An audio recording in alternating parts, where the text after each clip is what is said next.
know everyone's liking this wipe, but just prepare for the complaint apocalypse. And I hate that because I'm like, of course I am. This game is getting closer and closer to like this most magical experience ever. These core things still suck dick. What do you want me to just be like, oh, they added vaulting. The game is perfect now. The AI is shit, and I'm going to keep talking about it.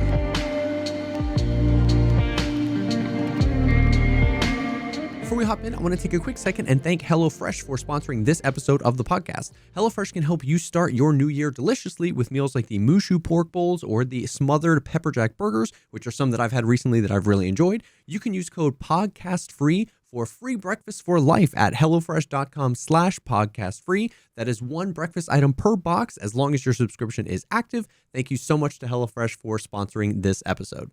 What's up, everyone? Welcome to the podcast, a show dedicated to talking about all the poggers things in life, like music, content creation, and video games. I am one of your co-hosts, JesseKazam. I am not JesseKazam, but I am here with our fucking homeboy, fantastic content creator, and just a all-around, I just want to say, great friend. Geekseh. How you doing, buddy? Dude, I'm doing well. Thank you, dude. That's super kind of you to say, man. Thank you. I don't want to make any presumptions. I like to think we are friends. Of course we are. We shared a nice dinner together. We did. Oh, that's right. We had a dinner date. We did have a dinner date. Yeah, what kind of place? It was a Thai restaurant. It was like one of the best Thai restaurants in. Yeah, dude. You sat on my lap. Mm-hmm. We did the whole. You picked up the check, so I'm going to do that. I did. Yeah, but that was only because we did the noodle thing.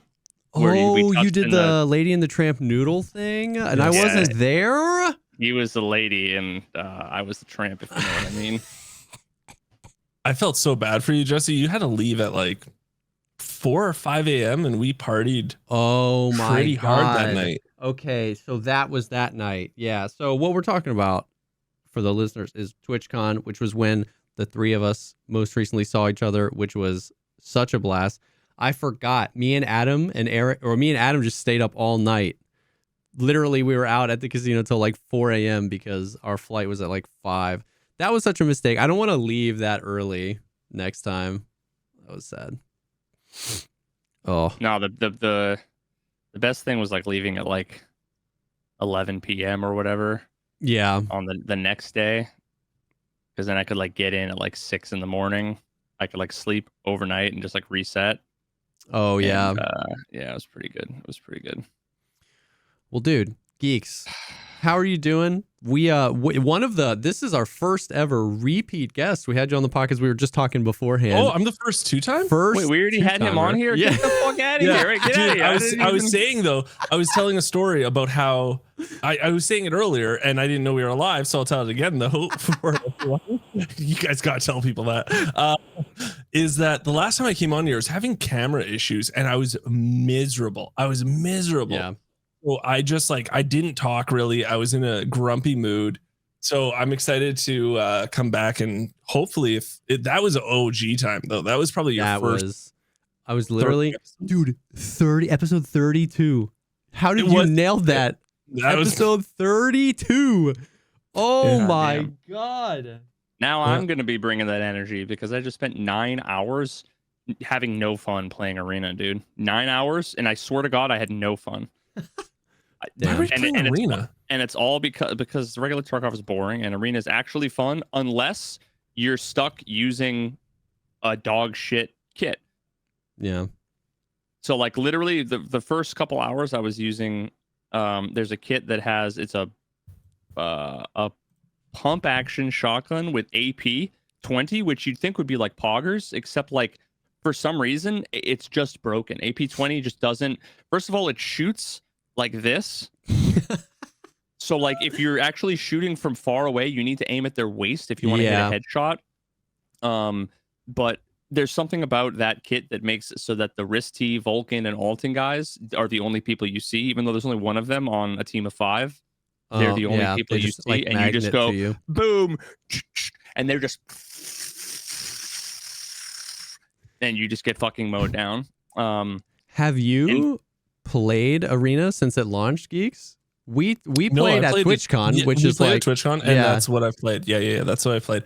I don't like arena shooters. Like I don't find them fun, and I think them adding, I get why they added those mechanics to the arena shooter. Like you can lose a leg, it just doesn't seem like that adds value where I'm like, this will be fun. Let's do that. Let's lose a leg in arena style shooter. It just doesn't seem that fun. But I thought I heard, isn't this true that you were supposed to be able to bring kits from Tarkov into arena? So shouldn't you be able to use your regular kits? There was a lot of stuff that was there was going to be connections between the two, and it was all nebulous without any sort of real defining. Like no one knew, what it was going to be like. At some point they're going to be connecting, like I think in the next patch they're going to be connecting the actual money between the two. Which if that's all they do and they don't change anything else, all that means is that people will just lose their money in Tarkov. Because it's like there's really two kinds of people. There are people that infinitely make money and people that infinitely lose money. And it really depends. There's like a couple set of rules as to like what your rating is, how good you are, who you play with, and what gear you use. Relation to like the other people you're matched against, whether or not you fall on either end of the spectrum. But I'm really sorry, Veritas. I'm really sorry to cut you off, but someone posted in chat. It's Skillet fan. I want to put this out into the nebula today because I feel like it's really important and it's based off of Tarkov. I'm really sorry, Veritas. I'm really sorry. You should be super apologetic. There is a clip now in Veritas' chat of us playing Streets today, right? We're playing Streets today, and since I've got back to Tarkov, I've been rusty. I'll be honest. I haven't played in over a year. I'm rusty. So what happened today was they're like, dude, you know what? Velian and Jesse are like these nimbly bimbly. Hey, go through this, do this in Streets, go here. Okay, cool. I'll follow you. Oh my God. This is something I'm sure I honest to God, 50% of the Tarkov player base doesn't know about, is that jump is on release now.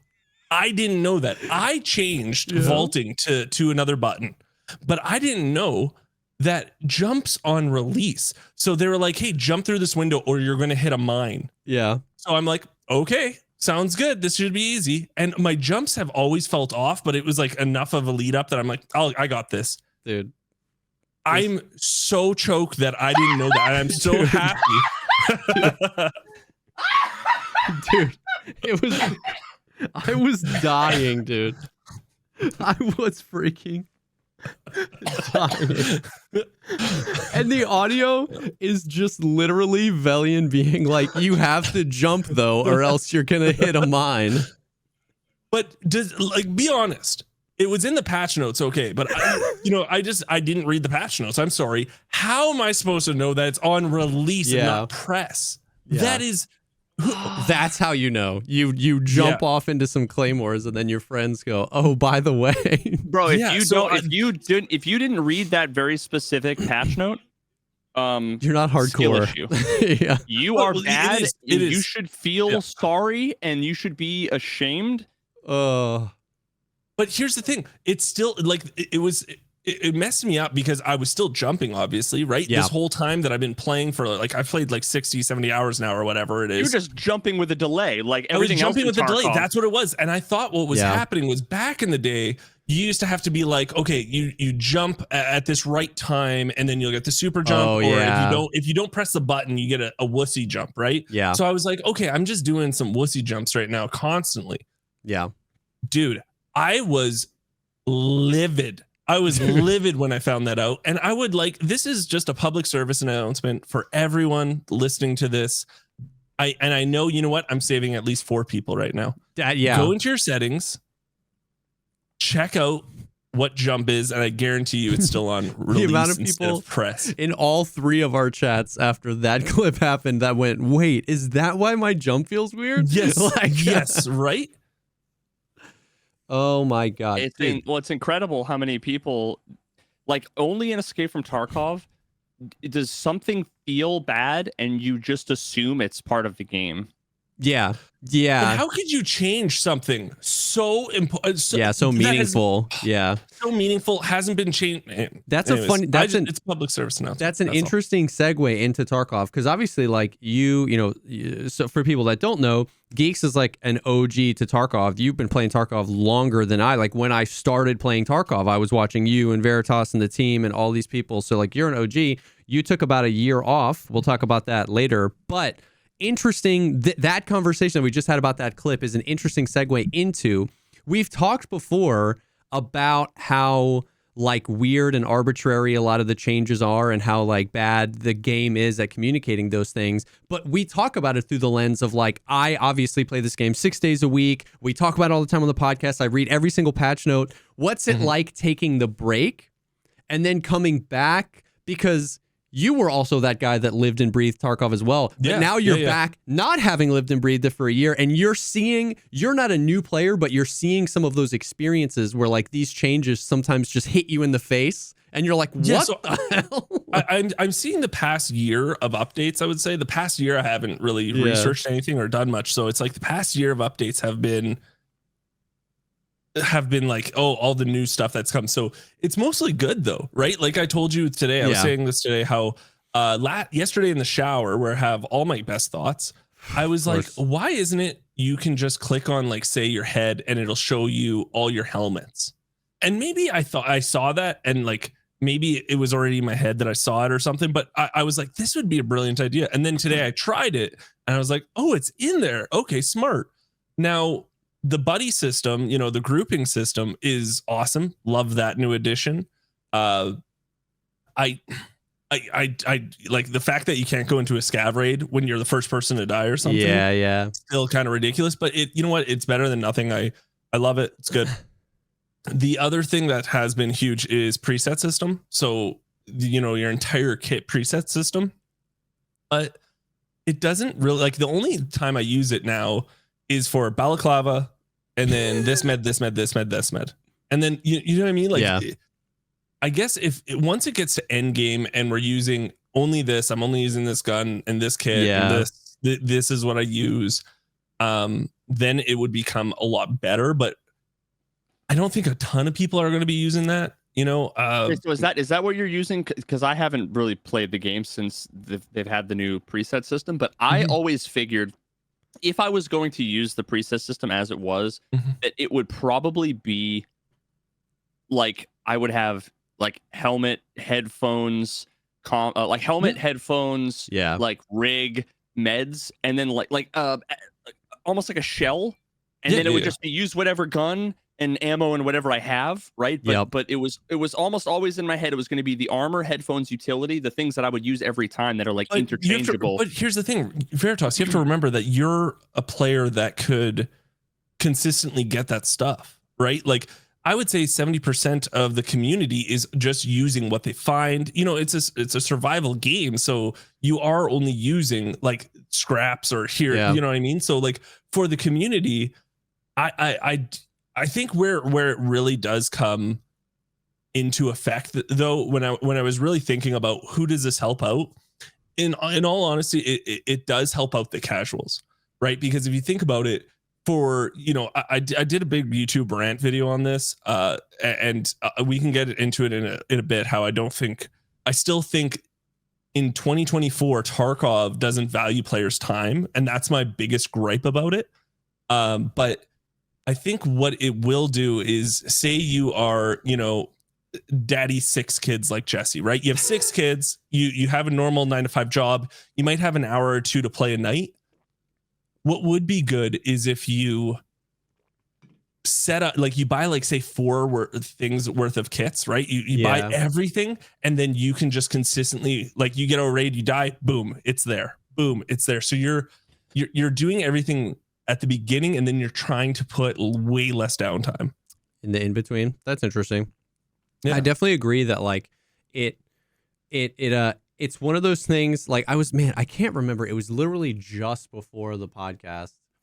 I was thinking about something through the lens of like sometimes I feel like Tarkov is having the identity crisis of like is it a survival game or is it like a not an arena shooter, but so the preset system is an interesting one because pre-preset system, my brain just like auto logged that as like, that's going to be a huge W. Like we spent so much time kitting up, a preset system is going to be huge. And it wasn't really until we got it that I was almost immediately like, oh, I'm never going to use this because I'm always changing what I'm using. Like I'm using whatever I have. Now, obviously I play enough that I can afford whatever, but I just like to play the game though. I just like to, whatever armor I have lying around, whatever helmet I have lying around. So I found the same thing that thing where you just click above your head and it shows you all the helmets you have. You click the armor. That's what I think. That I feel like ended up being the bigger W. Yeah.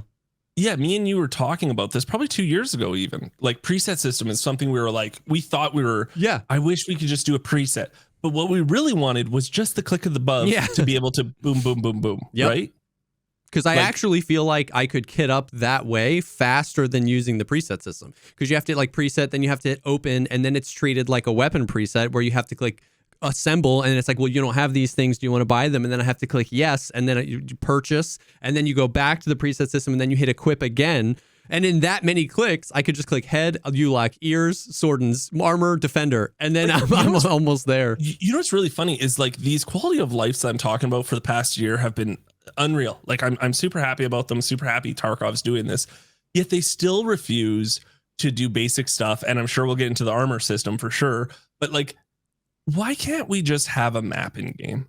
Or even like, so like I was thinking about this, right? I was really thinking, you know, I used to be team, it's a hardcore game, it's a survival game, it's just part, but like what you're doing is you're just going to another website to figure it all out. So like, I'm not saying you have to be like, you are here. Why can't you just have good, like the maps from Map Genie without the loot on them, but just basic like exfil, blah, blah, blah, blah, blah, blah.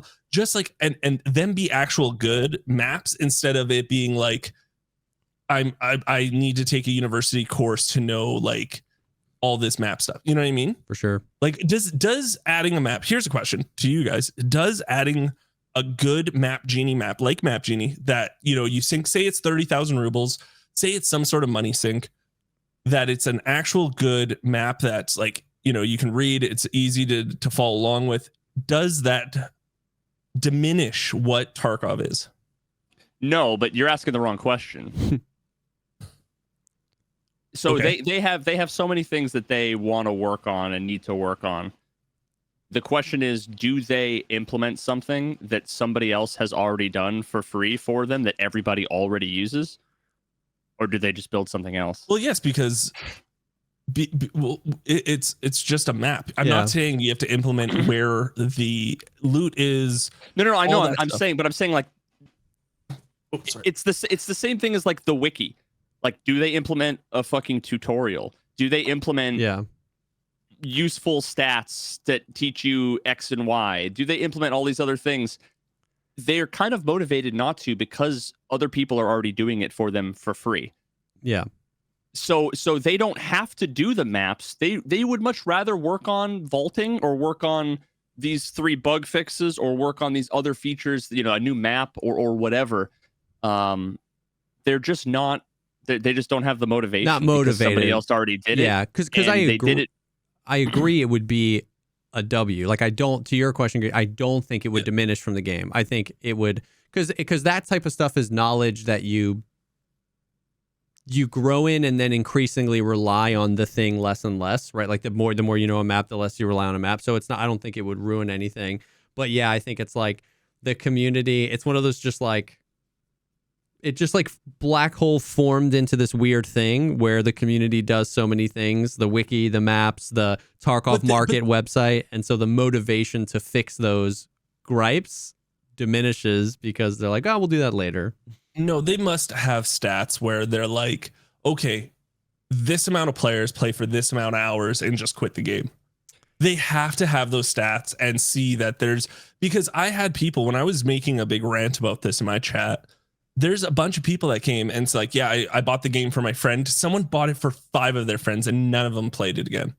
Like it's one of those things like you can say they're not motivated, but there has to be playtime stats behind it to be like, okay, so many new players that haven't touched the game are dropping off after 10 hours, Yeah. and then they have to figure out what that 10 hours, like what's the issue. And I think it has to do with, maps. I think it has to do with, heavy bleeds, light bleeds, all the medical system. And it's an easy fix. And like battle, like, or ground zero, like that's a nightmare. They added that. That was a complete nightmare. I think there should be so many less PMCs on that map from like say 1 to 10. From 1 to 10, let's just say like let's group this up. 1 to 5, 1 to 10. There's not high value loot on the map, so you're not worried about people spamming it like crazy. Yeah. But also there's like 3 other PMCs and just scavs. Like just give us a underhand pitch here every once in a while for the community, so that we grow the community. Dude, I talked about that a ton when we were playing that first, because we fly through the ground zero quests in a day, right? So, and then we don't come back. But I was saying that a ton. It's like there's like I think 12 PMCs on that map, which is crazy. I wouldn't even mind, legitimately. I was talking about this. I legitimately wouldn't mind if from level 1 to level 5 you could play on ground zero offline. Yeah. And progress, and like anything you extract with, you can literally, like, I don't care if you milk that and made 1,000,000 rubles per raid for those 5 raids over the course of the wipe. That means nothing, right? Like that doesn't ruin the economy. It doesn't do anything. And then from level 5 to 10 or 5 to 15, there should legitimately be like 5 PMCs on the map. I completely agree. And you can make it so it's garbage loot too. Yeah, like 100%. it's not even good valuable. Or here's another. Here's a brilliant idea. Not found in raid loot. 1 to 5. Everything you found in there.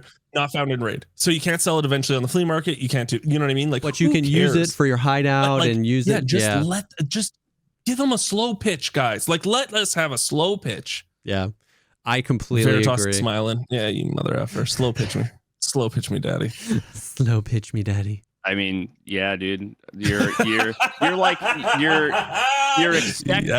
expecting like logic and reason and new player experience and all. Like, you're expecting that to fucking matter, which is yeah.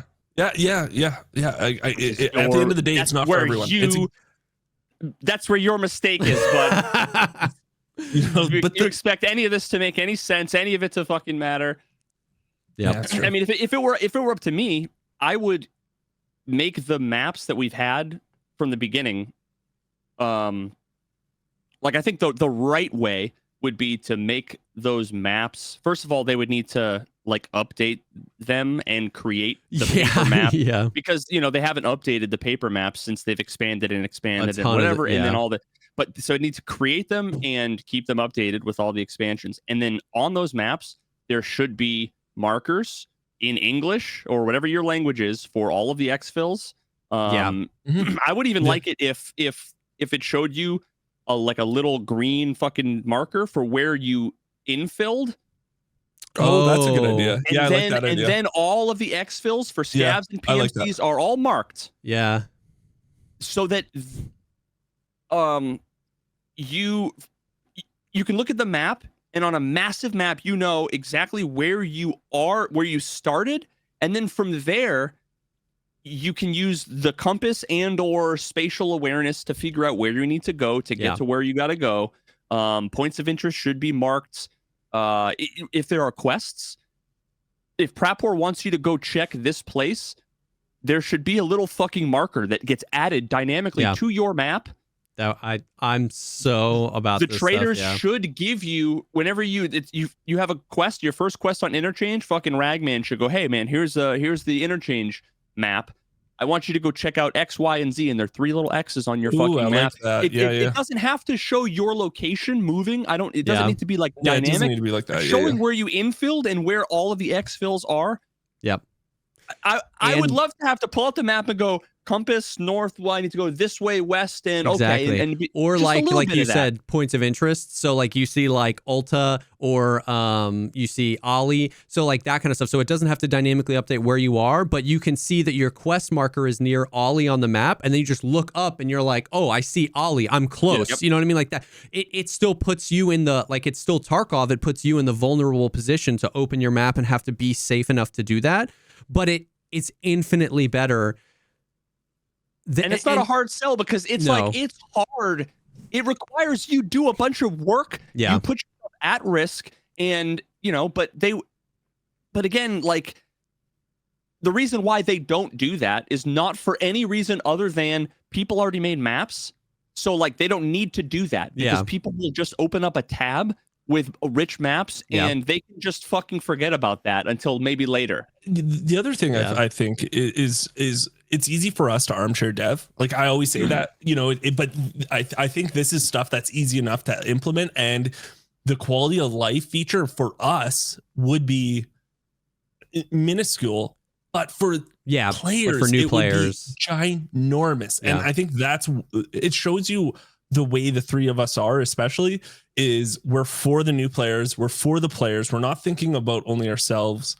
And I think the other thing is, hey, like, you know, it would help me, especially the infill. You know, when you said you'd mark where you infill on smaller maps, it doesn't matter too much. But when people are trying to learn a bigger map, I always tell them, like, wherever you infill though, just section off that map a little bit and just learn that little section. So they could do that even in offline, be like, I know I'm here, and now I can just like, I'm just going to learn this little section and then, you know, go on. But I think also the compass becomes a huge addition. Then the compass actually matters. Then, you know what I mean? You can be like, okay, I remember learning woods. I remember learning woods and having the actual paper map and not knowing, like, I would have to figure out where the water was to try and figure out where but learning.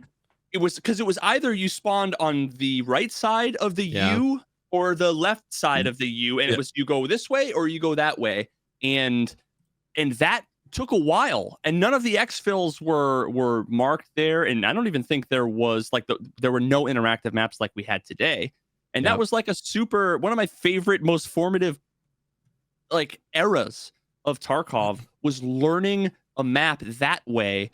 Yeah. But learning it with fucking Map Genie and a tab open. Yep. Dude, there was okay, so there's this that reminds me, like, it we've talked about this many times on the podcast. Me and Geeks talk about this specifically a ton whenever we play together, is about like how fragmented you get away from what it's really like to be new at this game. I feel like you're getting as close as you can back to that because you took a year off, but even then you come with so much knowledge and stuff like that. And, you know, we're talking about the maps and everything, and it's funny because, like, I do want to shout out this dude. His YouTube is Coolest Jonas. Jonas, Jonas. He's a new YouTuber, and he's been making Tarkov content. And a while ago, it was before the wipe even, I just saw this thumbnail, and it said a solo's journey to Lexos. And it was this 20-minute video, and it was edited literally S tier. He's got 4,000 subs. And it was literally S tier editing. And he was like, he had like never played Streets of Tarkov before. And he was like trying to do a few of the quests. And it was I watched that, and I just like, not only was the editing good, but I just forgot what it felt like to like not have any idea what the hell I was doing. Like, and I just watched that, and I was like, oh my God. And it was so entertaining, and it was such a good video. But he had just literally, I mean, he played Tarkov a bunch, but he had just never played Streets. So he had and I just like take so much for granted. Literally today when me and Geeks were playing, and I was like trying to direct you through the stream, and I just walked Geeks right into the Claymores because I just forgot that like he didn't know that there's Claymores around Lexos, Lamau. There's no signs or anything. You're just supposed to know, and I forgot that he didn't know.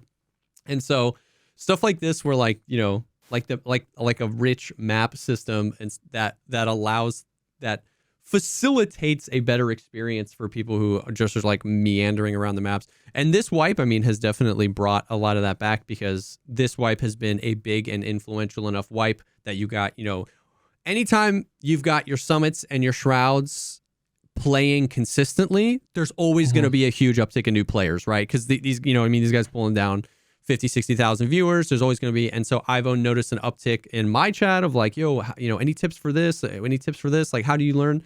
And then it just reminds me, it's like, man, I wish the game facilitated that learning. And I think what frustrates me the most is when people are like, well, if you give them all the answers, it won't feel like Tarkov anymore. And it's just like, that's what nobody is saying. It's literally give them the tools to learn what Tarkov is. Give them the tools to learn the Tarkov experience. Nobody's saying give them what they're everything. saying is, I had to learn this in this miserable way, so everyone else should, because it makes you the person in Tarkov of like it's just that mindset sometimes. And Yeah, you're not wrong. you know, like that, like it's a hardcore game for hardcore people, but like they can't answer like a map wouldn't really ruin. Now, I'm not saying like a DMZ style map where it shows you where you are. Correct, and where you exfil exactly is. I'm not saying that. I'm just saying maybe bump it up from university level maps. You know what I mean? Yeah. To like to just like basic map genie, basic map genie, because at the end of the day, they're like, it's hardcore, but we all know you're going to these other websites to learn about it. It's not like you like less than 1% of the player base has just learned where an exfil is. Like how many people do you think in the history of Tarkov just learned where all the exfils are by just wandering around, stumbling around? And you know, after 2017, nobody. Yeah. Well, yeah, and the thing they want to bring up a lot when I make this argument is they always talk about, oh, DayZ has awful maps, or A, B, and C hardcore game have an awful map, but there's not a time limit. Correct. Where you die in these survival games, in these hardcore survival games. It's like, okay, as long as I have food and water, which I'll find along my way, yeah, you can just find, and you know, you go to DayZ, you find a bus stop or whatever, it shows your map. Okay, I'm going over here. It's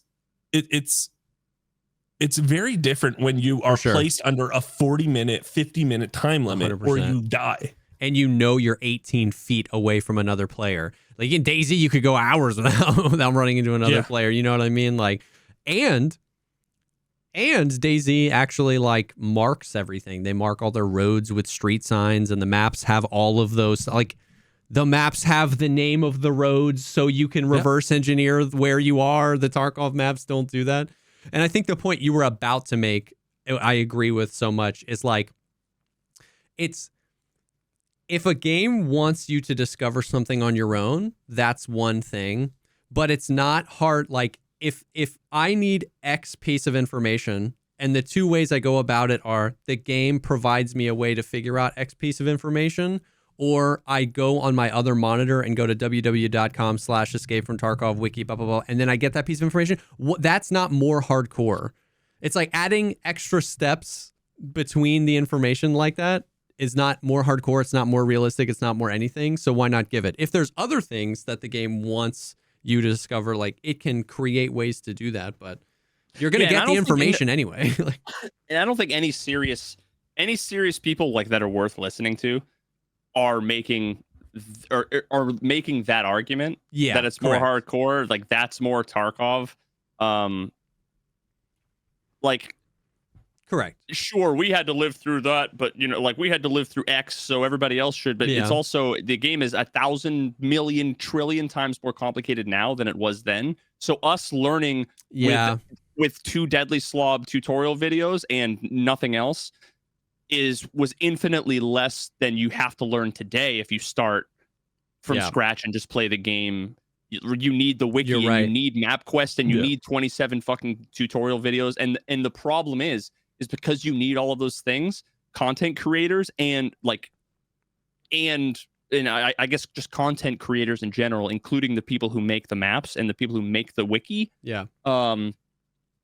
They are the ones that have built up the underlying foundational infrastructure that the game is sitting on top of right now. Yeah.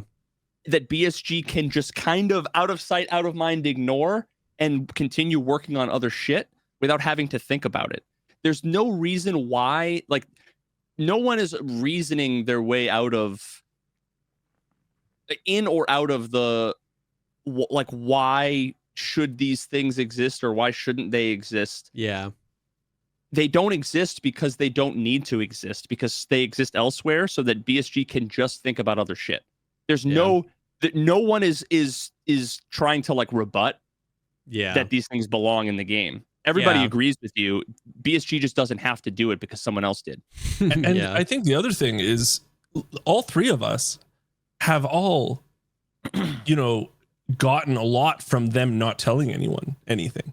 Like we have all we grown. stand to benefit from being Yeah, the ones. we do benefit from them, because as creators, like how I cut my teeth as a content creator for EFT was gunsmith videos.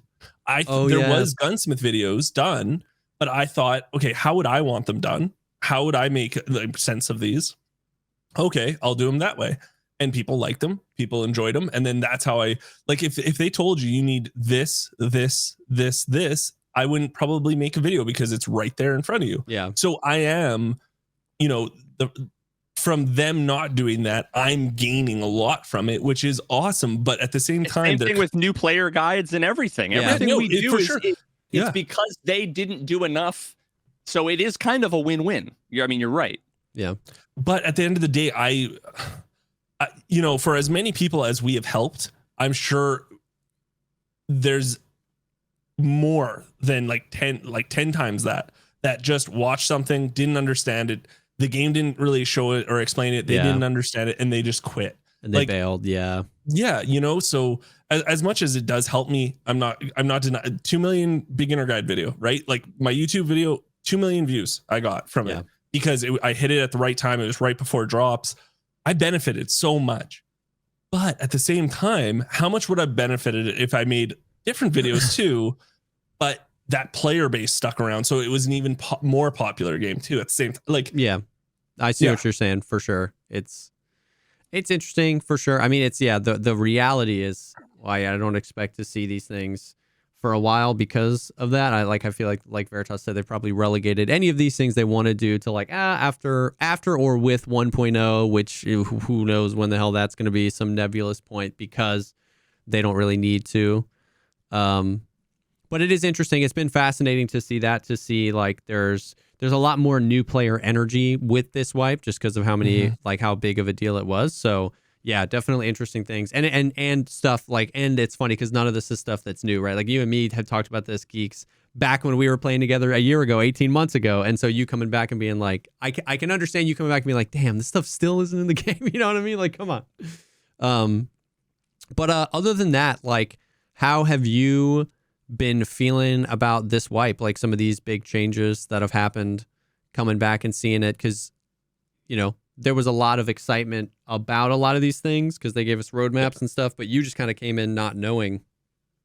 So we'll throw some stuff at me. Just like throw the some recoil. stuff How do you feel about the new recoil? Recoil, awesome. I think the recoil, I think that alone is the number one reason why so many people came back. Yeah. I honestly do. I think the recoil is probably why I'll say 50% of the community is back, because they heard recoil is awesome again. Yeah. And they had those thoughts of probably like what, 11.7, 11.5. Yeah, that was around the time. Around there, like that like, that jumping around kind of labs play. And hey, if you like that style, it's definitely not that, but it is close to that again, for sure, which is nice. Like it's closer, especially I haven't even touched guns that are super modded out yet.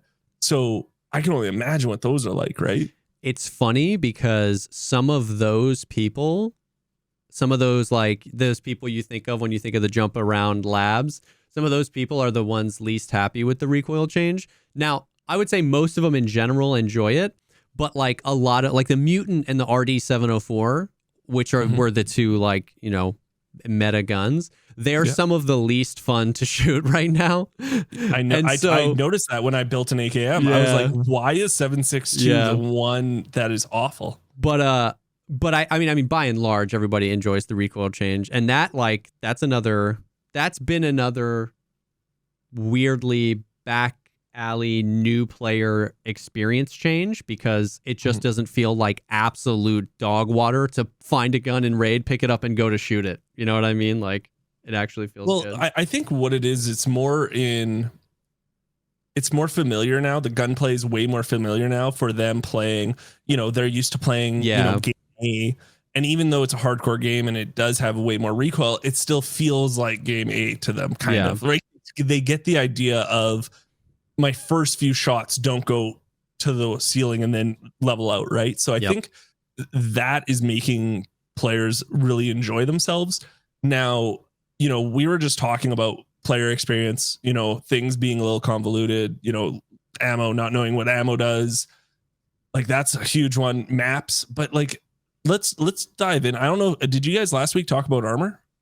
Yeah, we've been talking about, but we've been talking about that a lot, but there's even more. Like, I'd love to hear your thoughts on that. There's been a bunch more people doing testing and stuff. So I don't mind here's my thought process really is I don't mind where you get armpitted, blah, blah, blah. Like if they want to do that kind of stuff. So, lighter ammo does, or like lesser ammo can actually go up against the Juggernaut. Awesome. Where I don't really like it per se is the plate system. Like, couldn't we just have this whole system and it be like, I forget what level 3 armor it is. It's the one that scavs always have. It's green. It's a armored rig, but it's so it's like, you can't touch that. It just is in the armor. Yeah. Like, couldn't we just do something like that? Like, you can replace maybe those armors if you want. Yeah. But like, I think it's, again, a more convoluted system than it needs to be, because it's just like, it's Tarkov. This is how it's going to be. It's like, who's putting like, and I get that you can take a press armor and put like level 4 or 5 or something. I don't know. I haven't gone too deep into it. Yeah. But it just seems like it's fun. It's goofy. I get it, but no one's going to do it at the end of the day, really. Right? Like, no one's really going to do it. So why not just make it easy on the user and the user experience? And just be like, okay, this is the armor. It's still level 3 or level 4, but it's just now it only protects here, here, and here. I'm with you 8 billion%. Like I now granted, does that mean I'm wrong if Veritas agrees with me, Jesse? Yeah. It means you're fucking onto something, bud. It means you're onto something. No, I mean, like, I am speaking from a kind of still from a conceptual standpoint, because I haven't played enough. I keep forgetting it's not in arena. It's not an arena, so I still haven't. Gotcha. But every time I see anyone fucking dicking around with it, anytime I see any gameplay, I just think if there was a way for me to bypass having to think or care about any of this stuff, whether it's I buy a preset thing, whether it's I just, like I have a way to, it kind of similar to so many of the other things when it comes to like either pen or like armor class, how people just come up with really simple rules so that they can just dumb it down and not have to actually worry.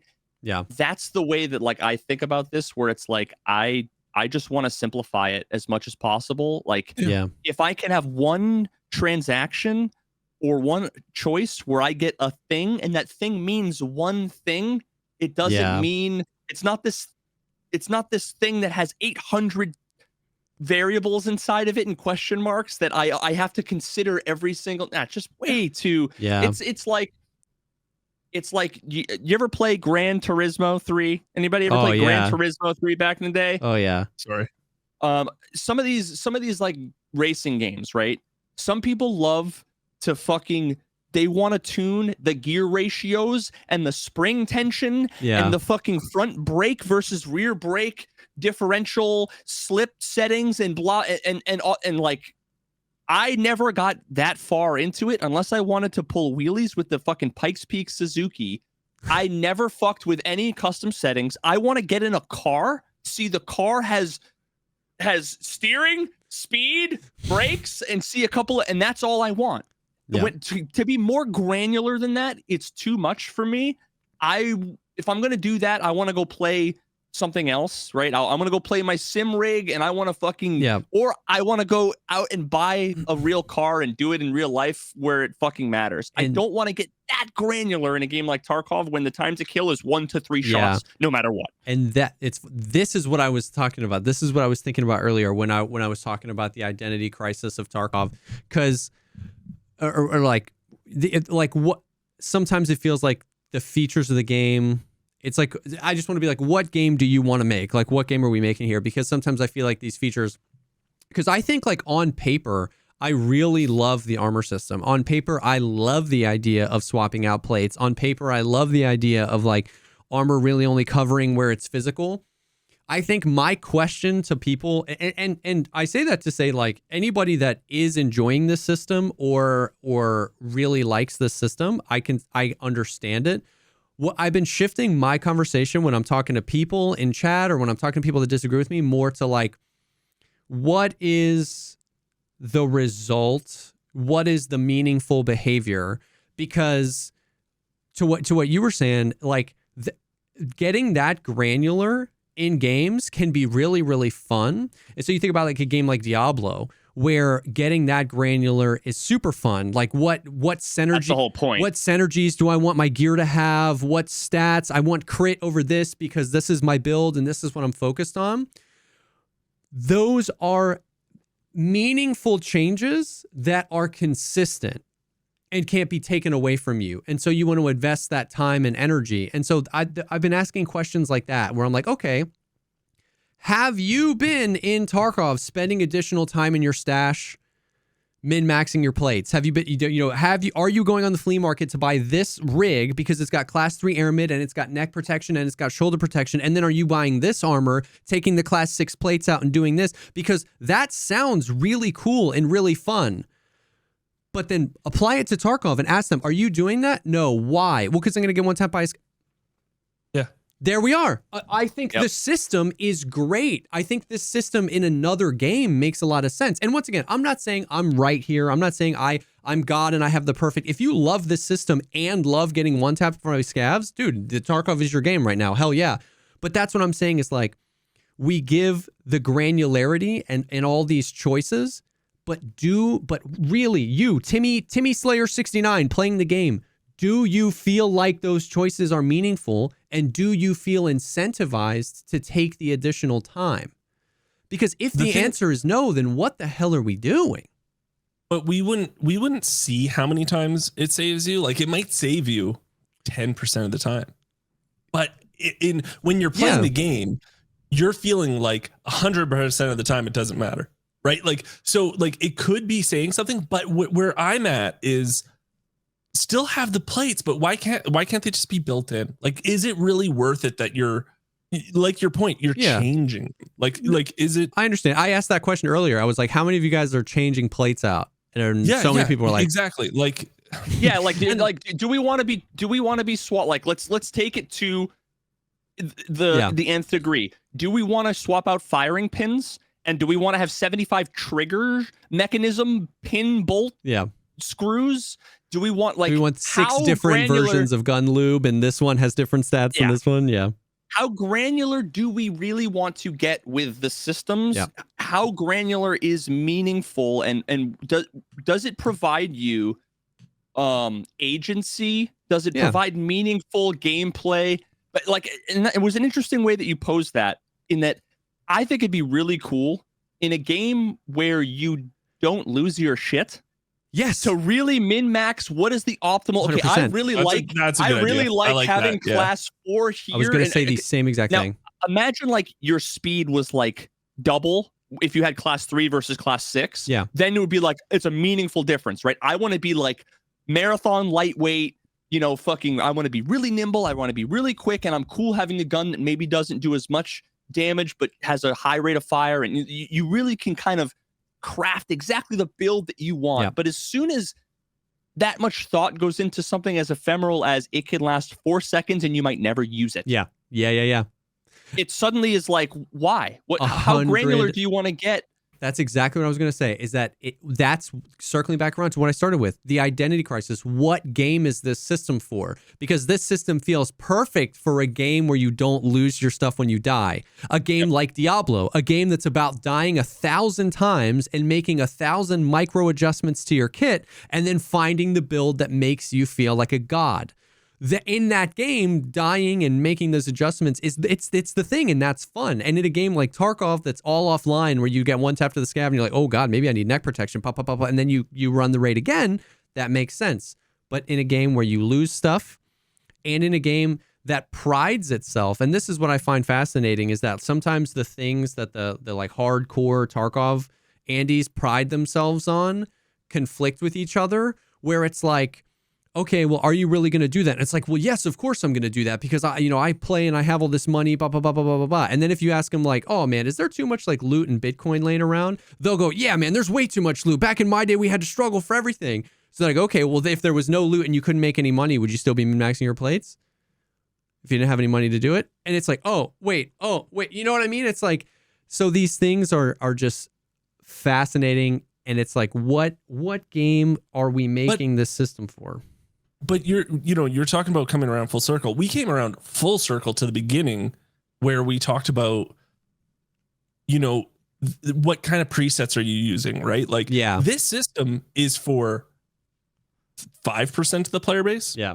You know what I mean? Like 95% again, or I'm going to say 80 just to be safe, right? 80% of the player base just wants armor. Yeah. Is just figuring out what to use because they got it the raid before or they found it on a scav or something. Like that's the thing. You know what they're going to do? They're going to watch a video of someone that said, this is the best thing you should do. You should buy the Curasa and you put level 4 here and level 3 here and level 5 here. Then they're never going to think about how or why or what. Yeah. Yeah. And that's it. Yeah. Okay. That's it. People will just want to know the answer. Okay. It's the same reason why people come into my chat and still say, hey, man, what's the best ammo? Yeah. They don't want to. You can tell by the question that they don't even know the right questions to ask. Yeah. They just, and part of that is that the game is so complicated that they don't even know the right questions to ask, right? Correct. They just want the answer, and that's the way it's going to be. Yeah, and going back to your point, you're absolutely right, Geeks, that like, and this is what everybody brings up, so I'm glad you brought it up, is the survivorship bias, right? Like, I put the armor on and maybe it saves me 5 times and then I die 5 times, but then I walk away from that experience feeling like I died all day. I die all the time. Exactly. The survivorship bias is 100% there, but the thing is it's a balance. And I don't know where the exact percentage is, right? Like, but we use extremes to make the example. It's like, if you were dying 90% of the time, then you're like, what am I doing? What the hell is the system for? And if you were dying 10% of the time, maybe you'd be like, oh shoot, this stuff is working. So there's a balance somewhere in there. But I think like part of the core draw of Tarkov to a certain extent is the inconsistencies, right? Like, you can get one tapped by a guy with a well-placed TT shot. You can get, sniped from a guy you didn't know. Maybe, there's no solo queue. Maybe you run up against a solo. Maybe you run up against a 5-man.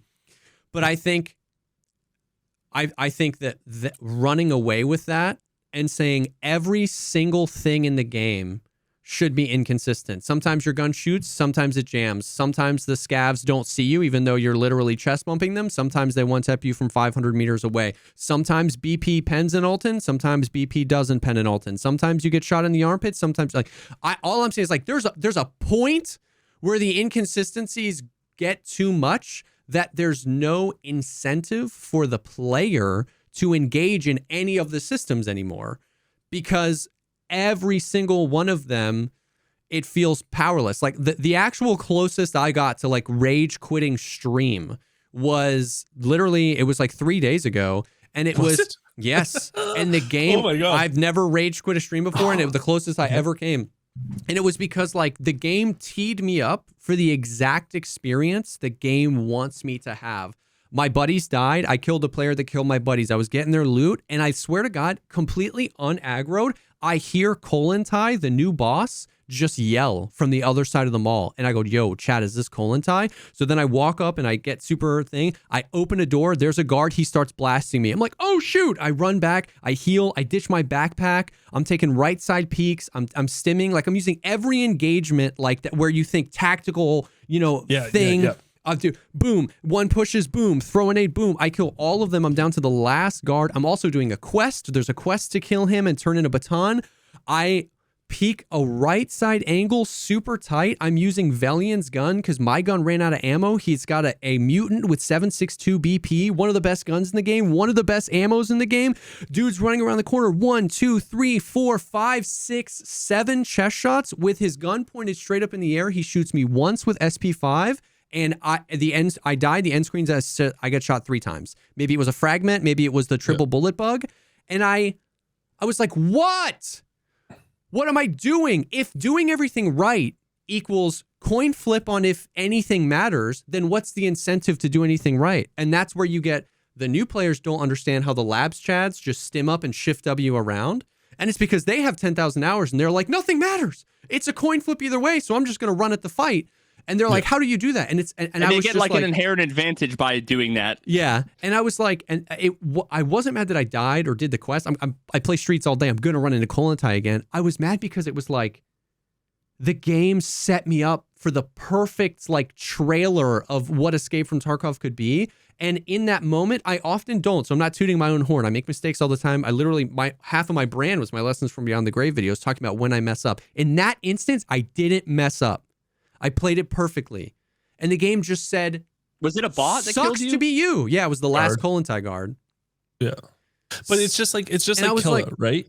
It's just like Killa. You look, you can do these like angle peaks. You can get like this long range, look at them where you don't think like, and same thing with scavs, right? It's just like for some reason when you put your crosshair on a scav, that's when they see you. And it's like, okay, well, that's kind of ridiculous, 100%. Right? Like, so on one hand, the survivorship bias is there for sure, but on the other hand, it's just like how many inconsistencies is too many inconsistencies? How many things out there does the game decide independent of what you do? And at what point does that create a cool experience that keeps you on your toes?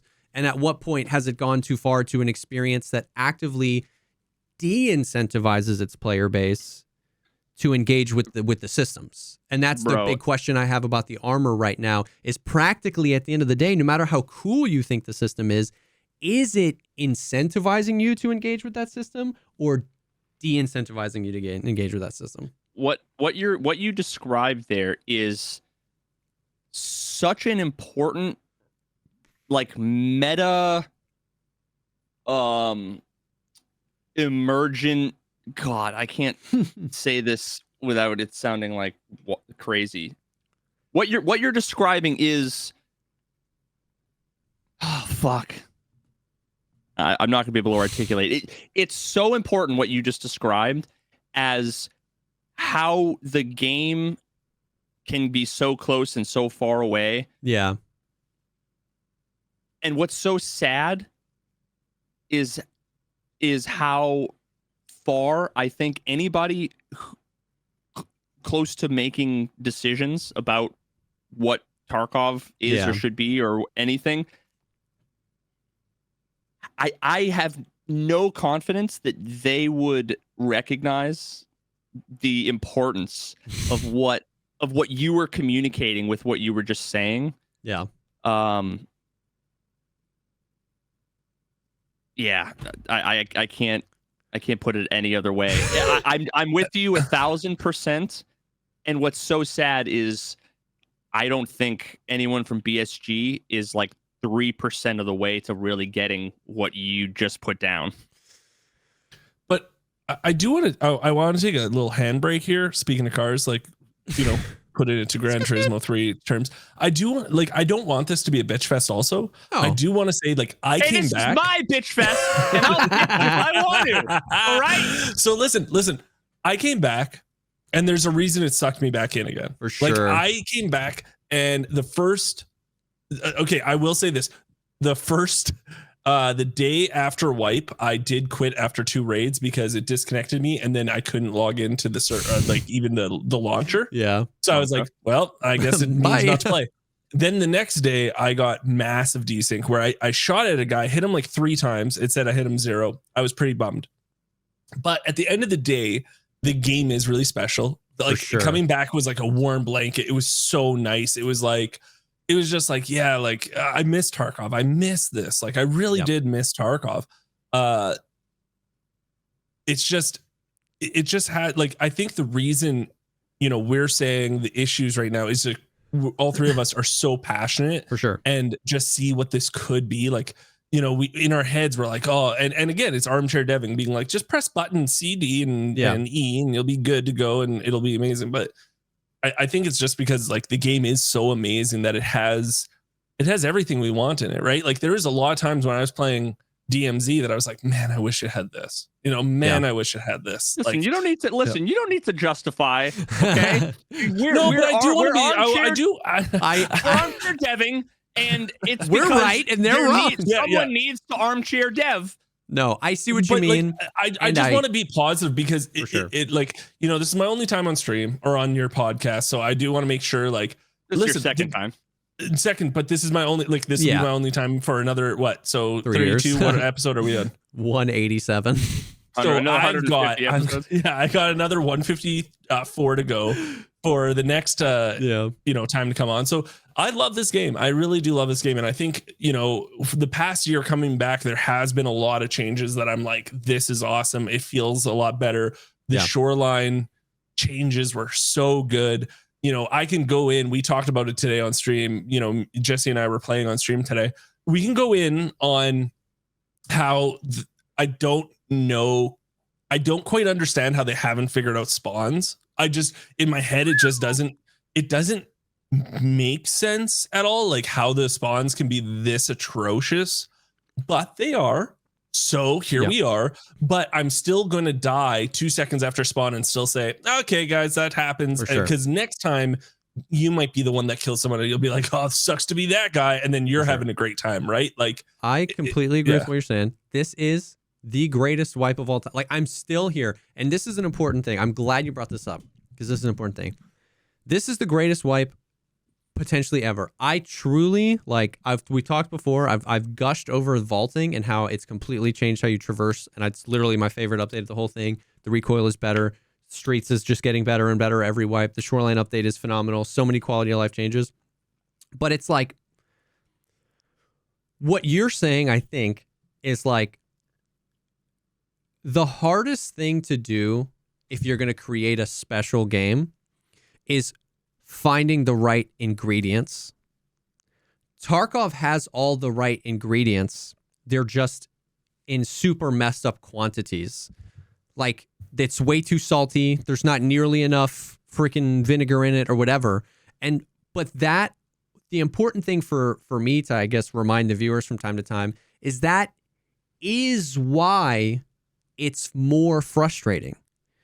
Because if you go to a brand new restaurant and they serve you something and it's bad, you're not that mad because you're like, I don't like that restaurant.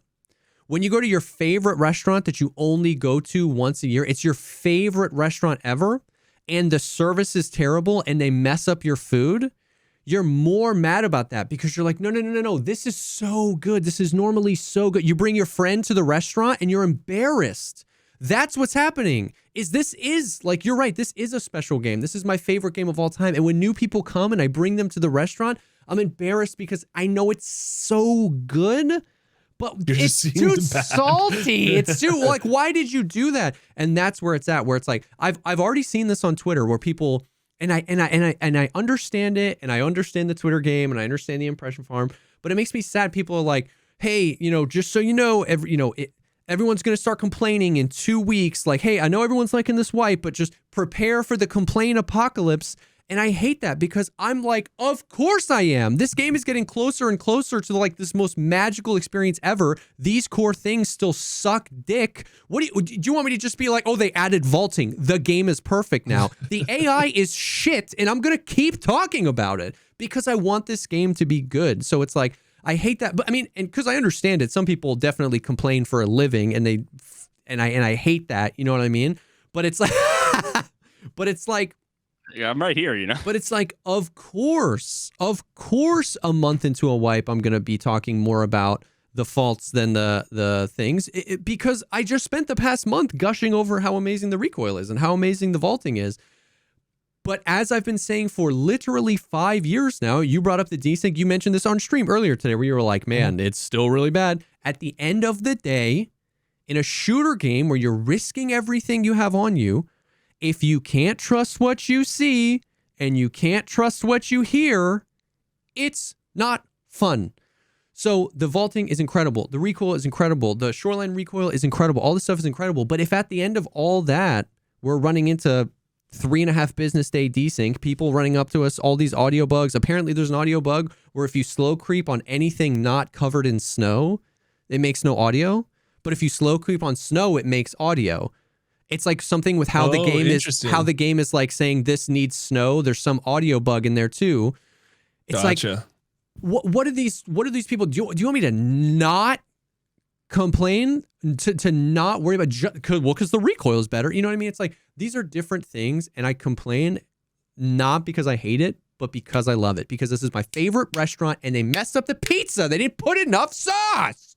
There's there's two kinds of people that are upset, that are complaining that you're complaining. Okay, there are the people that they just don't like you, or they want to be online bullies, or they want to be just punk asses. They're just douchebags, right? And they want to say you made a mistake, no matter what happened. They weren't even watching. Yeah. They hit play, see that you're complaining, and they just want to say whatever happened, it was your fault. You made the mistake. You shouldn't complain, because they want you to be mad and you to be at fault. Okay, they're those people, and like fuck those people. Like they're not worth the air they're not consuming in your room. Yeah. And then there are people who seem to think that all of the issues with the game are intentional, and that if you change is bad. If you want them to fix the issue, that is somehow catering to your needs. It's making it more easy. It's making it whatever. They can't see something that's bad or broken for what it is. Yeah. And they're just like, it's like the people who have abusive spouses and make excuses for, Johnny's he's just having a bad day. When he gets really stressed out when he has a bad day at work, and that's why I have a black eye, right? Yeah. And I'm sitting here going, you shouldn't let him hit you, right? He shouldn't be hitting people. Like, what the fuck are you talking about? Yeah. It just blows my mind that people. I'm sorry, chat. Yeah. Chat is saying just the chat message. Tarkov hits me because he loves me. Oh my god. Oh, sorry, that made me red. That was so bad. I forgot what I was saying. No, but, I feel you. I feel you. Yeah, like it. The complaints. See there, and here's the thing: the second and the first kind of people, partially, they're in response not to the person with valid annoyances and complaints, but they're in response to another kind of person. Yeah.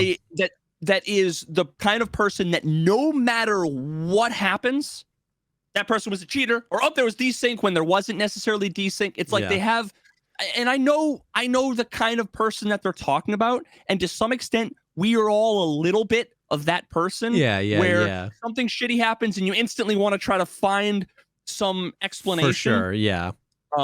There are times where if I'm having a bad day, that'll be the first thing I say. Yeah. Now I'm usually like cognizant of it enough to where I can walk it back and be like, no, okay, I'm just fucking having a bad game or whatever. Yeah. But there are plenty of times where like something frustrating is happening and then I die. Yeah. I didn't die necessarily because of the frustrating thing, but you bet your ass that's going to be the first thing I'm going to mauled about. Like, why, when I hit Shift W, don't I fucking run? Right? Yeah, They're like, oh, you're in a bad place. Maybe I was.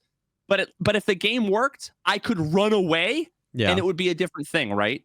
So sometimes people they're like pre-positioned to respond to the type of people that they die and they insta-call cheater every time. Or they die and they insta-call out desync. And I get it.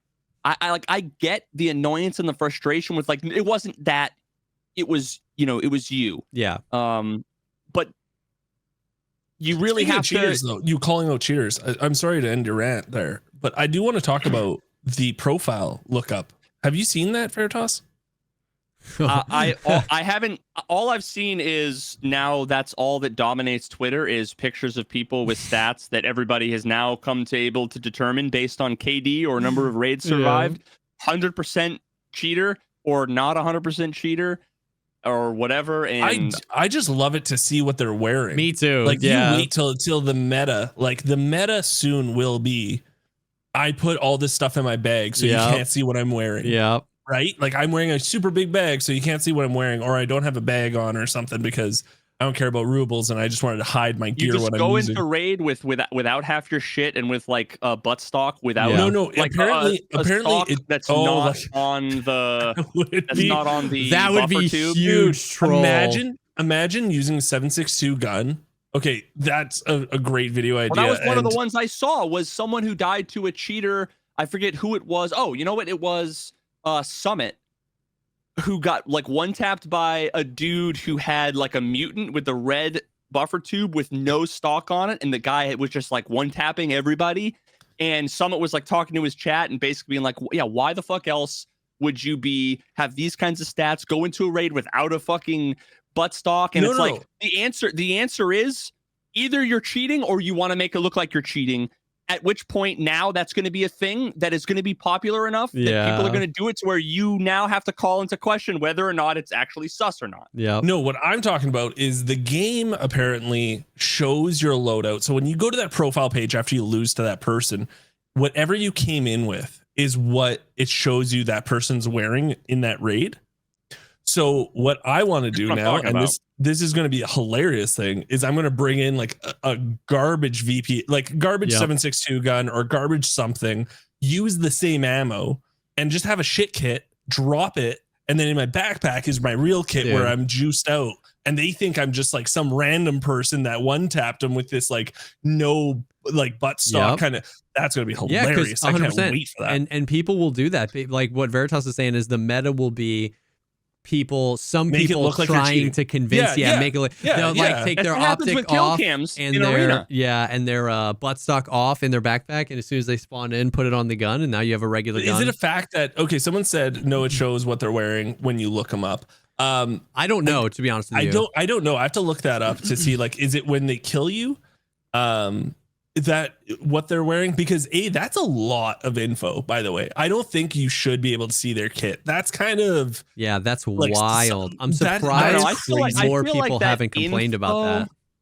I don't know. I feel like the info is so I don't know. I just don't feel like the information is going to be relevant, even if you go and you spectate and you tell your teammates who are still alive like what they're wearing. I don't know. I just don't think it fucking matters. I think it can. I think either way, I'm just surprised I haven't seen an uproar about it. Does that make sense? Even if it doesn't, I feel like the rejection of this kill cam from this certain section of the community, I'm just surprised that section of the community hasn't risen up and been like, oh my God, I can see the exact kit. That's so unfair. Like, I kind of agree with you that it would be, I think it could be effective in some areas where like you get hit by, 7.62 by 54R and I don't hear the guy. Knowing he's got a Mosin or an SVD, like that determines if I'm going to push him or not. I'll push a Bolty because it's like if you miss, I win, but I don't want to push an SVD. So there might be very few edge cases. But I'm just saying, I don't care if they change it or not. I'm just saying I'm more surprised that I just haven't heard people raging about that. But that's like XBlaze does those like streamers reacting to getting killed by me or whatever, or anyone that does like, you know what I mean? Like that'll be so funny if that is what happens, because then I'm just going to be wearing a janky ass kit with a huge backpack. My God. And then they will be like this. No, there's no way he just tapped me. Like, you know what I mean? It'll be, I thought that would be pretty funny. Can I ask you guys a question though? I haven't looked at, so I'm still not in the know at all. All I'm doing actually is, this is wild, and I know Veritas, you probably understand this. Jesse, this is something wild. I'm just playing Tarkov and not rushing quests, so I'm just going with the flow. I'm not worried about anything. I'm really enjoying it, and I didn't understand. Actually, it made this wipe a lot better, because as much as we might not want to admit it, or other streamers might want to admit it, the beginning time of a wipe for every streamer that mains Tarkov, that plays a lot of Tarkov, is very stressful, because you want to have a good survival rate to post that on Twitter. You want to be, at the same level as a lot of other people or your friends, because you want to make sure you're doing the same tasks. It's a very stressful time, and then what happens is, I remember one wipe where I was playing with Sneaky Russian there, and then Peps. And I had the worst wipe day where I had like 20% survival rate, And at this time, I would never play scavs. I would be like, no, I'm just PMCing. It's wipe day. What are you talking about, scav? And I would just poop sock my PMC, and I would, if I had a great time and I had like a couple of wipes where it was like 80 something % survival, and I'm like, I'm king of the world. But those times, man, just really ruin the game for me, at least me. I don't want to talk for everyone here, but for me. So this wipe, I knew I had to do drops because, you know, it's just a fun opportunity for the community. I always like to give that back to my community, and it's a good thing for me too. For sure.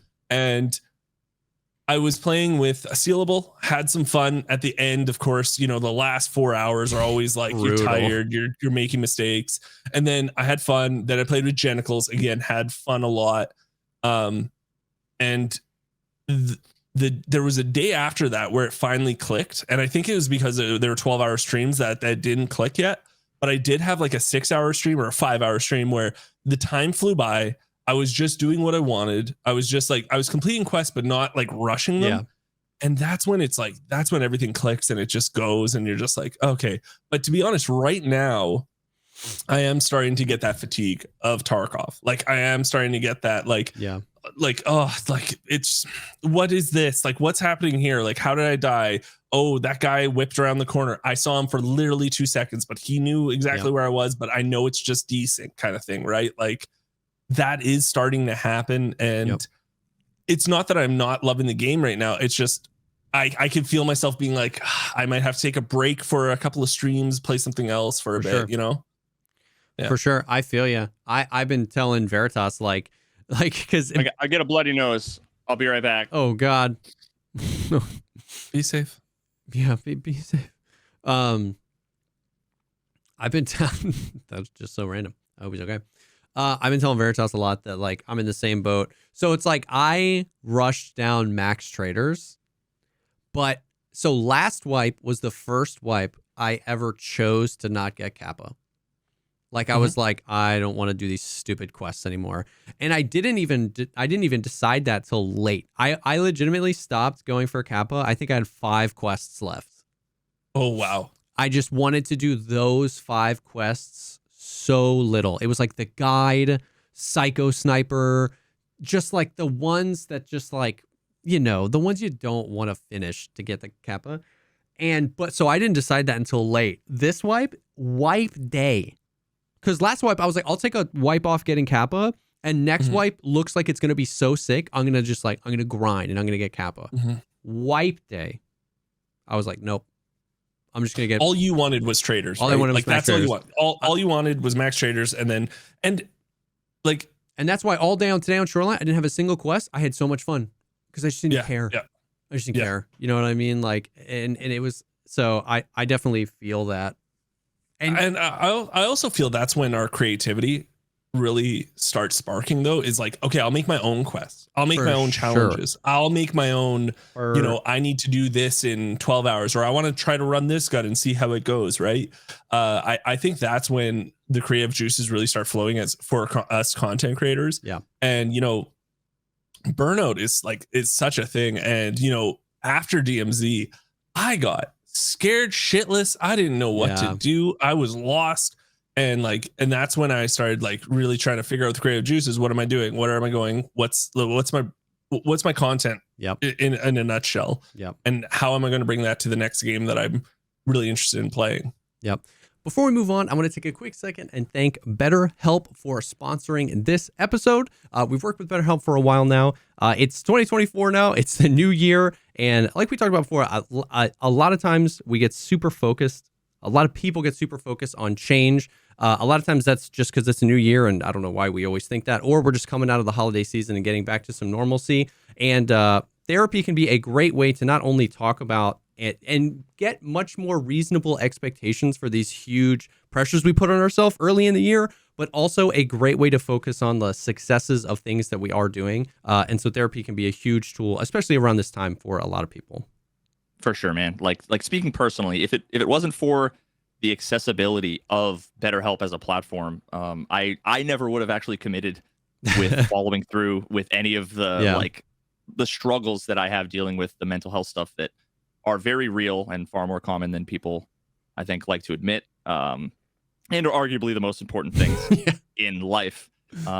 So given how fast it is, how pain-free it is, whether or not it's dealing with issues like depression, anxiety, whether it's struggles with relationships that are like personal, professional, in your work life, or it's just your own kind of personal development, getting therapy with BetterHelp can literally change your life. And what's more important than that? 100%, 100%. So it's awesome. It's all online. It's super easy to be able to find somebody that works for you. That's been huge for me. That's a huge pain point for therapy. Being able to just swap to other people. There's even like notes, being able to communicate with them throughout the week, or just say, okay, this is something I want to talk about in our next session. It's online. It's convenient. It's super quick. So we're very, very thankful to be working with BetterHelp. You can celebrate the progress you have already made this year and visit betterhelp.com/podcast to get 10% off your first month. That is BetterHelp, HELP.com/podcast. Thank you so much to BetterHelp for sponsoring this episode. That, dude, I mean, like that, I've been so interested to talk to you about that because I haven't made that shift at all. Like I started streaming playing Tarkov, and I've just been playing Tarkov. And it's like, I can see a bunch of different games that I would like love to dive into. You know what I mean? But I think that's the scariest thing is like finding a way to bring the same creative energy. Cause it's not like when we started streaming playing Tarkov, well, I guess you came from, I think, Hearthstone, right? You started streaming Hearthstone. And then no, I came from, Hearthstone to Warframe to. Okay. When are we going to play Hearthstone, bud? Dude, I play every night on my phone. Well, not every night, but I play a lot on my phone. I play Battlegrounds. Oh. I love Battlegrounds. I play it all the time. Rip classic. But that's, you have to pay to win that. You have to pay to win that. Battlegrounds, it's just free. You know, like all the cards are, it's just like auto chess. Their version of auto chess. Pay to win. It was when it was classic was just all the like first few sets or whatever from like fucking 2007. Yeah. Oh. So I still have like, so I'm an OG of Hearthstone. I played it the first month. I have the first month back where it's like, if you have that on your card set, like it's like an OG thing. Oh, damn. I have that. I have 300 packs to open right now that I just don't play the regular game. So I have 300 packs to open. I have over 3,000 gold that I just leave because I like playing Battlegrounds. But, sorry, go on with your questions about. Well, yeah, I was just so like that's I like getting into content creation was such a just convenient, perfect marriage of like, I love this game and I want to make content about the game. So there was absolutely no pressure. But if I were to switch a game right now, there's like those pressures of like, I really want to play this game, but I can't make good content about that game. So maybe I play a game I want to play less, but because I can make good content about that game. And so like, just how was that transition going from Tarkov to DMZ? And then from DMZ, like you were saying, what's going to happen right now is someone's listening in their headphones. And, right now, so if I switch games and you switch games, it's very different, our viewer count. You would still have a higher viewer count than I do now, right? And probably higher proportion. But here's the thing, right? This is what I will say to everyone out there that's listening and saying like, Jesse, you can switch games. It's easy, blah, blah, blah. If I go from 200 people to 100 people, I lost 50% of my audience. If Jesse goes from 800 people to 400 people, it's still 50% of his audience. He's not looking. No streamer is looking at, oh, I still have, and that's the same reason Summit got super frustrated. There was a whole bunch of times where, he was pretty open about his viewership a lot of times. And, he went from like 50,000 people and he went down to 15,000 and he started kind of complaining about it. Or it was something like that. But people don't understand. Yes, boohoo, you only have 15,000 people. But going from that to that is, if you look at it in a percentage base, it's still scary because now you're thinking you're getting this much income and it's already an industry where I'm so I'm unsure about what my paycheck's going to be. That it is tough. So I did switch to DMZ, right? So I already made one switch, but here's the thing. I didn't have the audience I did with Tarkov. Tarkov had a solid audience. I had a solid audience. Really, it was awesome. And then switching to, the Tarkov community, like mocks the COD community. Yes. Right. It's just, because very it's like, specifically. yeah, very specifically. Yeah. And then me switching to their survival game. Yeah. And what it was it wasn't that survival game was better than Tarkov, right? No. In the end of the day, it wasn't better. What it was different. Yep. And playing a game for 4 years straight for a job, at the end there, I really just, it became work that I didn't want to go to at all. Yeah. Boo-hoo, you play video games for a living. I was so miserable. Dude, and I couldn't be fun. I couldn't be myself. So, I got married at this time when DMZ was coming out. Yep. I was on my honeymoon. I watched it a little bit. And then me and my wife, now my wife, we had a discussion. I said, you know what? I think I'm going to give it a try. I did do some balancing. I did do some kind of just, I'm like, hey, like this is a free to play game. The COD community has way more players. Like this could be a good thing. It was unreal. Like the change was very hard at first. Yeah. And I was still having fun. Like that's why I stuck with it, obviously, because I was having fun. Yeah. The first update, I was like, oh, this is awesome. And the thing that I really loved about Call of Duty was, as a content creator, we want more news, right? And Tarkov, it's like 6 months you get news, 3 months you get news, if that. And it's not new stuff every 3 months. It's news you might get, right? Yeah. So what happened was during those times, I would be like, oh, it's a good time for 2 months. And then it goes down to the dark times for 4. Call of Duty updates every 30 days. There's a reloaded update for that season, or then the new season. And the new season brings so much stuff. So season 2 brought a good chunk of stuff where I was like, oh man, okay, this is good.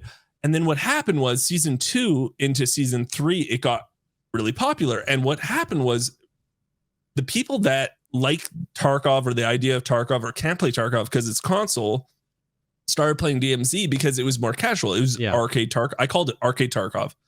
And then they started bringing out the casual arcade Tarkov stuff, barters, all that kind of stuff. Like I made you play it with me one day, right, Jesse? And did you have fun? 100%. I always loved DMZ. I always thought it was super fun. It was so good. And the sad part is, at the end of the day, they just didn't update it. They just didn't progress with it.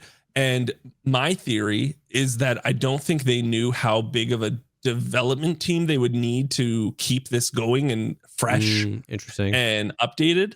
I think to make a game like this, I think you need a bigger development studio than they thought. Yeah, and maybe that's why. But there was a really strong community around it. And I'm going to be honest with you, if DMZ was still around, I'd be playing DMZ. And I don't know if I'd be playing Tarkov, probably because this update was like the hype of the hype. So I would come back, but I would still be with DMZ because it was so goofy fun. Like here's one thing that blows my mind. Actually, I wanted to talk to you guys about this. The fact that I could talk to someone and not worry about a 20-second VoIP countdown, like I can make these stories and not be like right now with my scav, I'm trying to make these stories or like trying to have interactions. And it's like, hold on my VoIP's about to die. Hold on. Like, and the fact that like you could just continuously talk. And then we had these like you would have this goofy stuff. And I'm a slave to cosmetics. Loved it. Like I love cosmetics. I love that kind of stuff. It's goofy fun. They had like a police car you could get, so you could cosplay as a policeman driving around DMZ. And like, it was goofy fun that I really enjoyed, and content was coming out like crazy. Now content left for it, I had to switch over. So I was like, I'm at the end of the DMZ cycle. They weren't updating it for the past 2 wipes pretty much. And I was actually at the wit's end of where I was with Tarkov with 4 years. Yeah, because the system wasn't as deep. So if you go like 120 days without really much new stuff on a not deep enough. Yeah, I see what you're saying. So I was like, I can't play this anymore. But then, zombies came out. I liked it, but I didn't like it. Yeah. It was what it was. Then I went to Warzone. I was like, okay, I'll try Warzone out. I've gotten used to this Call of Duty stuff. I got used to the shooting. I like the community. I really do like the community. I'll try it out. I hate it. I hate I hate BRs. I Warzone. hate BRs, and I say it time and time again. I don't like BRs because you can get 8 kills, 9 kills. You can be playing so well. Unless you come in first, you're a loser. And that's not a good feeling. I don't care who you are. It's not a good feeling to not win the BR. And that's what I loved about Tarkov. There's multiple winners. A 70-year-old could play Tarkov, and if they're just quiet, they can win as much as the Chad can, right? So I love that aspect. But switching was so difficult. And it was actually the first time ever where I started making more money on my YouTube than I did on my Twitch. Dude, I saw there was like somewhere in the middle. You just started crushing, making some. It was in the middle YouTube where I videos. was like, and that opened my eyes. So it's a little different because the payouts for Tarkov content is different from like the CPM. Is it CPM? Yeah. The CPM on Call of Duty is different from the CPM on Tarkov, or on Call of Duty is different from Tarkov, and it's by quite a bit. Like I won't lie to you, it's quite a bit. So like me becoming successful was awesome. And the other thing I found was I started really making kind of like story-based content with DMZ, and it was kind of I don't know. I just felt more comfortable doing it there, and it people liked it. People were really watching 20-minute videos of me talking and narrating why I'm doing this, why I'm doing that, and that's what I'm.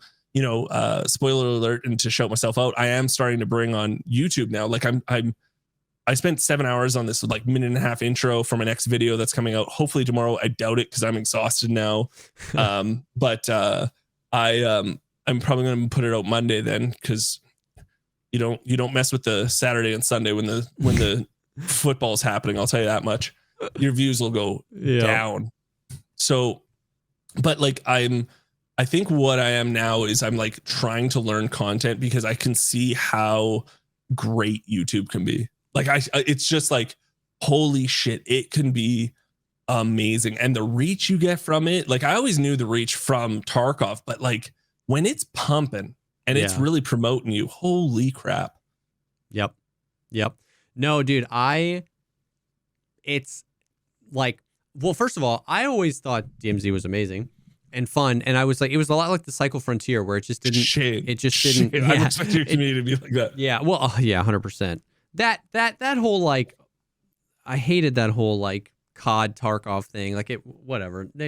Everyone was excited until it wasn't what they wanted. Yeah, right? Everyone was so pumped until it was like super bare bones. But like, there are things they were pumped until they saw what it was, and it wasn't exactly Tarkov. Yeah, just better. Bad and deserves to be mocked. There are things that DMZ did so much better than Tarkov does it. Like I'd rather have COD DMZ's AI than Tarkov's AI. Like I felt it fulfilled a power fantasy where you could actually feel like you're this powerful dude, but at the same time you couldn't just ignore them. Like you could die to the AI super quickly. You know what I mean? I think something like that, like to me, you hit the nail on the head. When you talk about like, I was thinking about this earlier too with like the quests in Tarkov, and they just make these like super long arbitrary quests, and they're so annoying, and everybody hates them, and everyone's complaining about setup. I was complaining about setup and all these weird things. And it's like, it feels like they're just trying to fill time. Like they're like, oh God, we have to fill the player's time with something, even if it's just arbitrarily kill 87 scav with left toe shots with a TT. You know what I mean? It's like, but what something I feel like that they just miss, that just goes right over their heads, is how important something that simple is. The VoIP timer just kneecaps human experience. Like I just can't have a conversation with somebody without literally every time just being like, hold on, sit, and then it cuts, and they're like, did your mic cut out? And you have to wait 5 seconds before you can talk again. And it's just it just drives me crazy. And like another thing DMZ did really well, that me and Veritas have actually multiple times outlined exactly how this could work in Tarkov and how beneficial it would be, is the handshake of, I invite you to my party, you say yes, we're friends now. I don't have to worry about you betraying me. Like some sort of party system like that, where like I could actually invite him to the squad. We were talking about that in the context of like PMC karma, where like, if we do some sort of invite and you accept in raid and then you betray me, like you can, but you lose PMC karma or whatever. But it's like stuff like that can be what fills the player's time. That's like, That's But how at the same DayZ's time- still around. But here's the thing. But at the same time, that kind of stuff introduces other problems. Oh yeah, I know Because- there was like the 6-mans and stuff like that. No, not even that. Not even 6-mans. Like let's forget about the 6-mans. A huge percent of that player base, if you PvP'd, you were toxic. Yeah. Because why won't you just group up with me? I'm just doing tasks. Yeah, Why for do you sure. have to PvP me? We can be friends and we can make a group. And For sure. it did become the first time where I was like, well, it's a PvP. Like why are you making me feel guilty about playing a PvP or playing PvP in a Call of Duty game? Like Yeah. that is wild to me. Yeah, you're not wrong. And of course I was always solo. So I was always against like, there were other solo players, but it would always be me against either another person or me against a team. squad, And yeah. it's just always like, it's not like I have a 6-man roaming the squad, right? Yeah. People did that, roaming the map and just having a death squad, right? But that kind of stuff would introduce stuff where it's like, why won't you just like befriend me? Like, why can't we just be friends in Tarkov? Like, why can't you just do this? I mean, you're definitely not wrong. We literally saw that with Scavs, right? Like Scavs used to be 2017, 2018. It was just kill everything. No, Like, yeah. Kill a Scav to get a Good Pilgrim, old kill a days. Scav, Yeah. kill a Pilgrim. Yeah. And now it's like, you human piece of trash. I voiped at you. You kill me, you Scav karma. What a dick. You know what I mean? And I'm not, I get it. But I'm saying to say that, like, you're right. We saw that transition happen with Scavs in Mhm. Tarkov. So you're right that could happen. But I just say all that to say DMZ did some things that were great. And I was sad to see it get the axe. It just didn't make sense. Like they had so much money, and like it's not like the community of DMZ. I know the BR community and the DMZ community kind of bashed heads because they implemented things for the DMZ that had to be implemented to like BR. Yeah.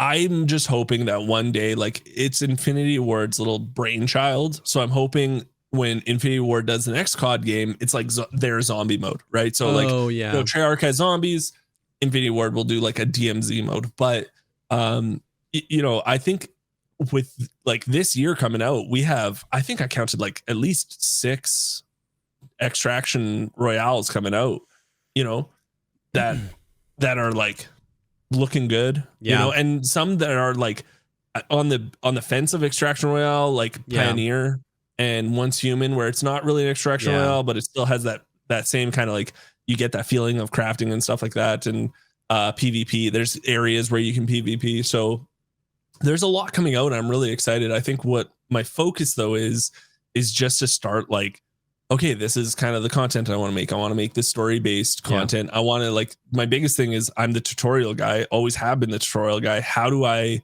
still be the tutorial guy while having a story in there and having some fun? I'll still do tutorials straight up, but I still want to make stories, and For sure. Yeah, well, one of the things you're going to have to,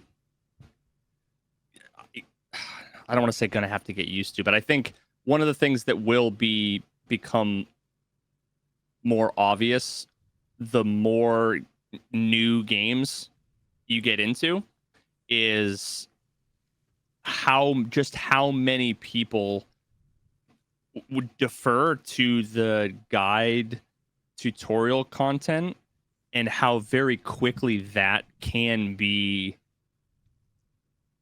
like almost commoditized in a way where it's like the moment something new comes out, they write it on the wiki, 27 content creators, up and coming dudes, new, younger, whatever, all have a guide that is basically a parrot copy pasta of here's how you do X. Yeah.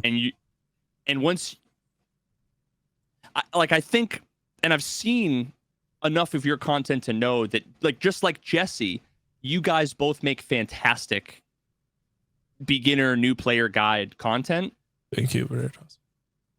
But just like Jesse's story content, you can also excel and succeed with more of that in a way that isn't so cookie cutter. Yeah. That some of the beginner stuff is. Now that isn't for me to say that like all beginner guide or tutorial content is cookie cutter. Yeah. If you're doing like here's a build guide or like quest guide or whatever, then maybe that's can be a little bit more cookie cutter, right?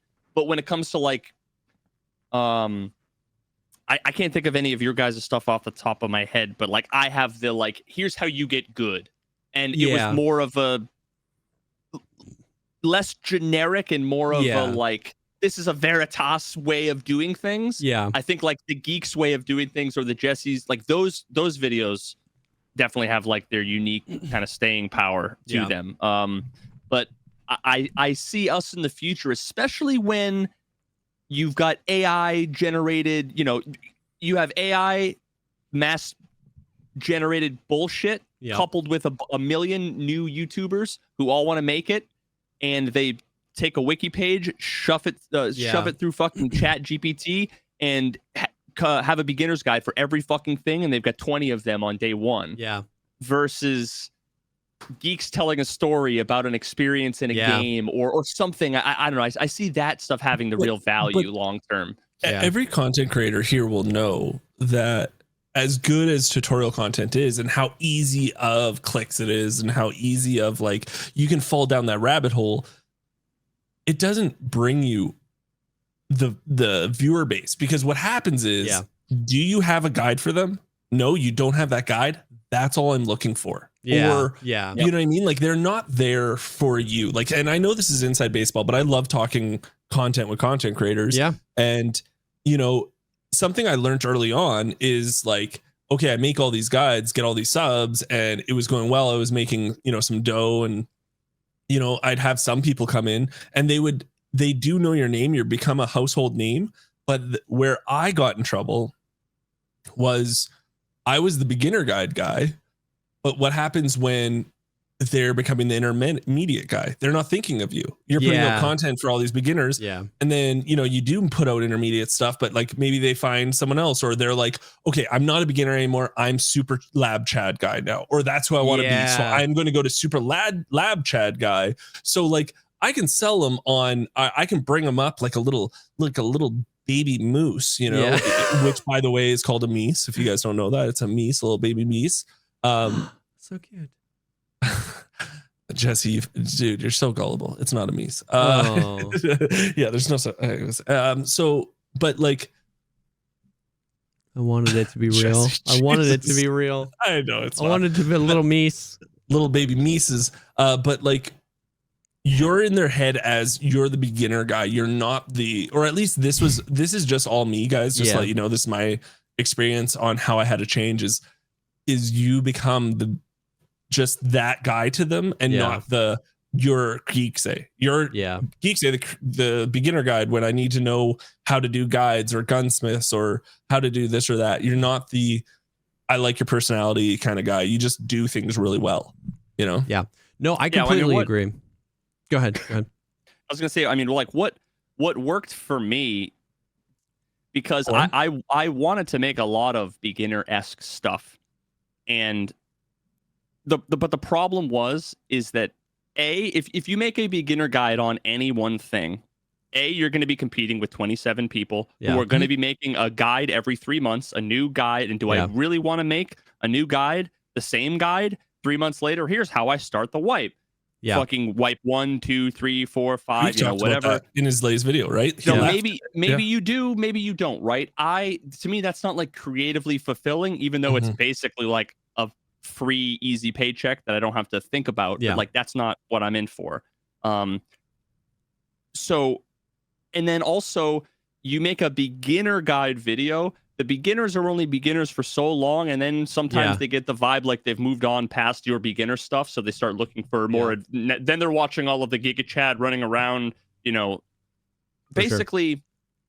What I wanted to pivot to was I want to make content that nobody else makes, where there's nobody because there's no competition, and because people don't have this knowledge or this expertise, and like still to this day, there really aren't people that are doing the Comtax videos that are doing the in-depth. Yeah. And then there are some that do like the science for sure videos, although I still like take pride in mine having an essence behind them that is like,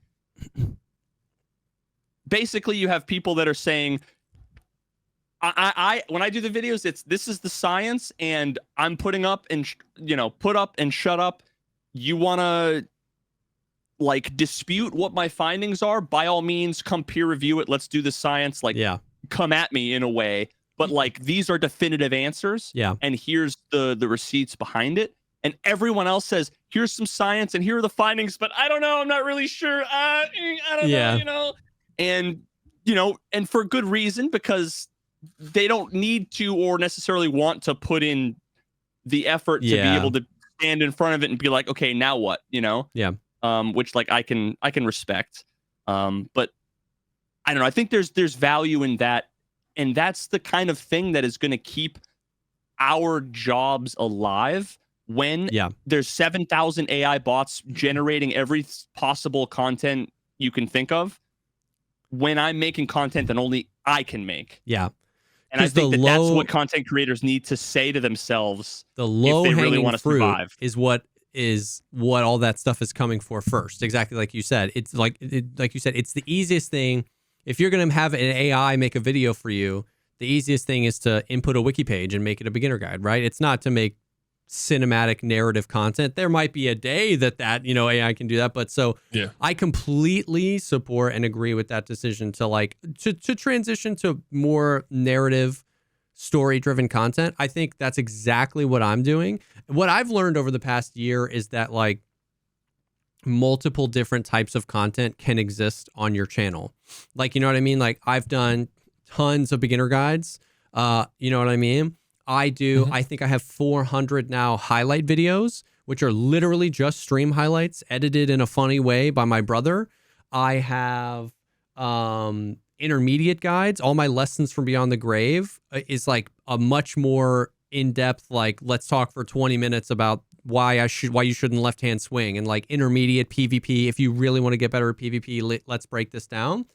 And then I have a 90-minute video that's the story of me and Valiant firing up fresh accounts, and we're saying, when we die, we delete these accounts. How long can we last? And it took 2 months to edit. It was an hour and a half long video, and it's my third highest viewed video of all time. And my highlight videos haven't died as a result of that. My beginner guides haven't died as a result of that. They all that was, I think, my biggest fear for a long time. If I move away from this, I have to move away from it. I have to stop, because if I make multiple different, then nobody's going to watch it. And I think that's what I've learned over the past year, is that the algorithm does a good job if the video is, I don't know. So at least for me, I've found success in all those different areas. And so I've been really trying to grab that by the balls this wipe and make the beginner content, make the wipe related content, make that stuff, because it is, it's easier to churn it out. But in the background, me and Frankie for the past 2 months have been working on another 90-minute narrative story-driven video that should be launching next week. I know I said that last week, but it should be launching next week. You know what I mean? So it's I'm trying to do that, and I think I just completely agree. It's funny how we all kind of arrived at that separately, but I definitely agree that that's the future. Not the future, but that's it goes back to what you're talking about. That's how people cross that threshold into being dude, I want to see a Geeks video. Like when JLK posts a new DayZ video, it's I want to watch it because JLK makes insanely good. I played DayZ 7 minutes my whole life. You know what I mean? But I'll watch that because I'm JLK makes amazing DayZ videos. You know what I mean? Yes, and that's how we cross that interest threshold. In DayZ content, but I'll watch a JLK video. Yeah. Because it's amazing. Yep. So, or it's just I don't like Rust, but I'll watch a lot of Rust creators. I watch you know what I mean? so much Rust. Welland's fantastic. I've stepped foot in Rust for 5 minutes, got called the N-word, and then I was I'm done with this one, I think. And Same. I think I think that's it's, what the scary part is. I'm not scared, I think, to make different content for the game I'm playing. I think the scary part is going to be when you start making content for another game. Oh, for sure. And mixing that into your content. And I think you just got to start and you don't have to start. What I'm saying ask is me anything. Yeah, but you just got to you know, or here's another thing that I'm kind of in my head about. Do I put short form content on there? Is it good? Right? Is short form content beneficial on YouTube, or is it just inflated views that now are going to these subscribers that don't like long form content and aren't clicking it? Oh, you mean like shorts, like actual shorts on YouTube? Yeah, like dude, I'm a huge. I think it's a huge W, short form content. Yeah. You think you're a proponent? Yeah, because I literally what I do is every single short I've posted, there's a little box that says "Do not notify my subscribers of this," and I just click that. So you don't get if you're a sub to me. No. So you're thinking of it the opposite way though. I'm saying you get this. So what happens is you'll get 50,000. Say you have 50. Say out of all your subscribers, 50,000 of them are short form content, but they like short form content. So your YouTube, when you put out a long form video, could be putting it out to the short form viewers, and then they're saying, "Oh, that you know what, his subscribers aren't liking it as much as usual now." Do you know what I mean? Like they're not clicking on it as much. As it depends. I guess it depends. Like I know what you're saying, and it's the same thing for me where I haven't been making like a bunch of Tarkov content. I've been making a lot of non-Tarkov content. But I have a bunch of highlights I could be making into shorts. But I have the same kind of thought where I feel like if I did Tarkov highlight shorts, that could hurt the performance of any videos I put out after that because those short subs are going to engage a little bit and then click away, hurting the performance of any, whether it's Tarkov or non-Tarkov long form content. And the answer is it really depends, and it depends on your content and those people and how like those Venn diagrams all meet. If you could be making content, you could be making short content that the short subscribers are more likely to engage in a helpful way. They might be like, I'm not necessarily interested in this, but actually this looks interesting. And all of those people who engage with your shorts now like the long form stuff, which then just gets you more subs, more engagement, whatever. And, you know, it could snowball, or the opposite. It really depends on the kind of content you make. I think that I definitely think that there's a part of that. Like if your channel was exclusively 4-hour documentaries, like the Billy Mitchell documentary and Tarkov shorts, like there was nothing in between, I think that maybe it would have a thing. But I think in channels that like, I think like for me or for Geeks, I'm wholly unconvinced that shorts, if I get a short, it does 10 million views, I get 5,000 subs, that those like, I don't think it, I think it has an incredibly negligible effect on the performance of my long-term videos. You think it's going to be positive? So because it's here's funny. the thing, the reason why I want to say the reason why. No, I'm sorry. The effect that it has would be potentially a video that was going to get 50,000 views gets 30,000 views.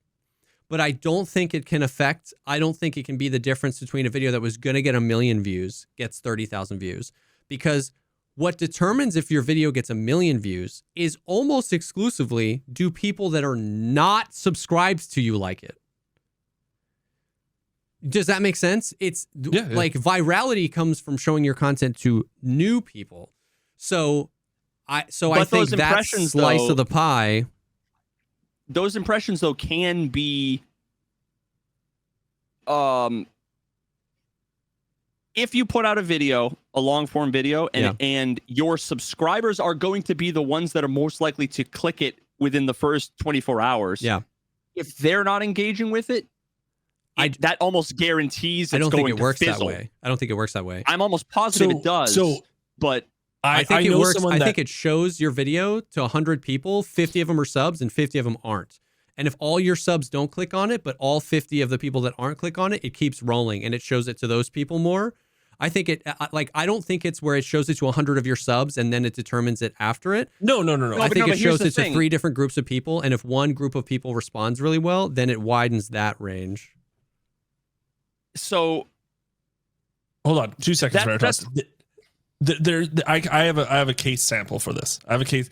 There are so many Call of Duty people that have 700,000 subscribers and get less than 10,000 views on their long form videos. For sure. And what they say now to do is you should be, there's a button to click that you talked about it. Yeah. Notify your subscribers. Yeah. You click that and you unclick that for your long form videos. They're doing that now. That's insane. Yeah. Yeah. So they're saying now, if you make your content, then this is just what they said. Yeah. If you cut your teeth on, I don't even know where I said that twice now in this podcast. Like I've ever said that before in my life. So if you cut your teeth, get the fuck out. I love it. Dude, Canadians are weird. So if you made your bed, I'm just looking for things like I'm just trying to try these different. But if you grew your channel from shorts, a lot of people now are saying, hey, what you should do is not notify your subs about your long form content, which in my mind is onco.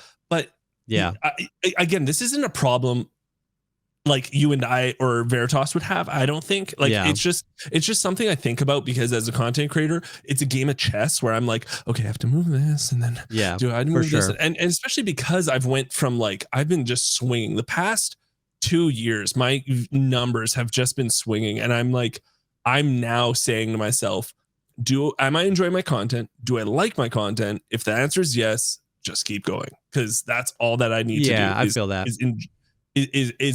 Because that's how I started. How did I start? Yeah. Okay. Gunsmith videos. How would I want them seen?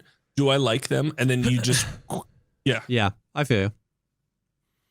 It's all a mess for sure. Right. Like I have no idea. None of us really know how the algorithm works. But I think in the sense of like, if the content is all around a similar thing, like you were saying, if it's gaming content and it's all gaming content and you're making long form videos about games and short form content about the similar games, I'm wholly unconvinced it can do much damage. I'm very willing to be proven wrong there, but I think the benefits outweigh the risks for posting short form content. And the other thing is like, I think YouTube is one of the sites where very few people. I am pulling this out of my ass, so I'm making this up, right? But I feel like YouTube is a place where very few people engage with it in only one way.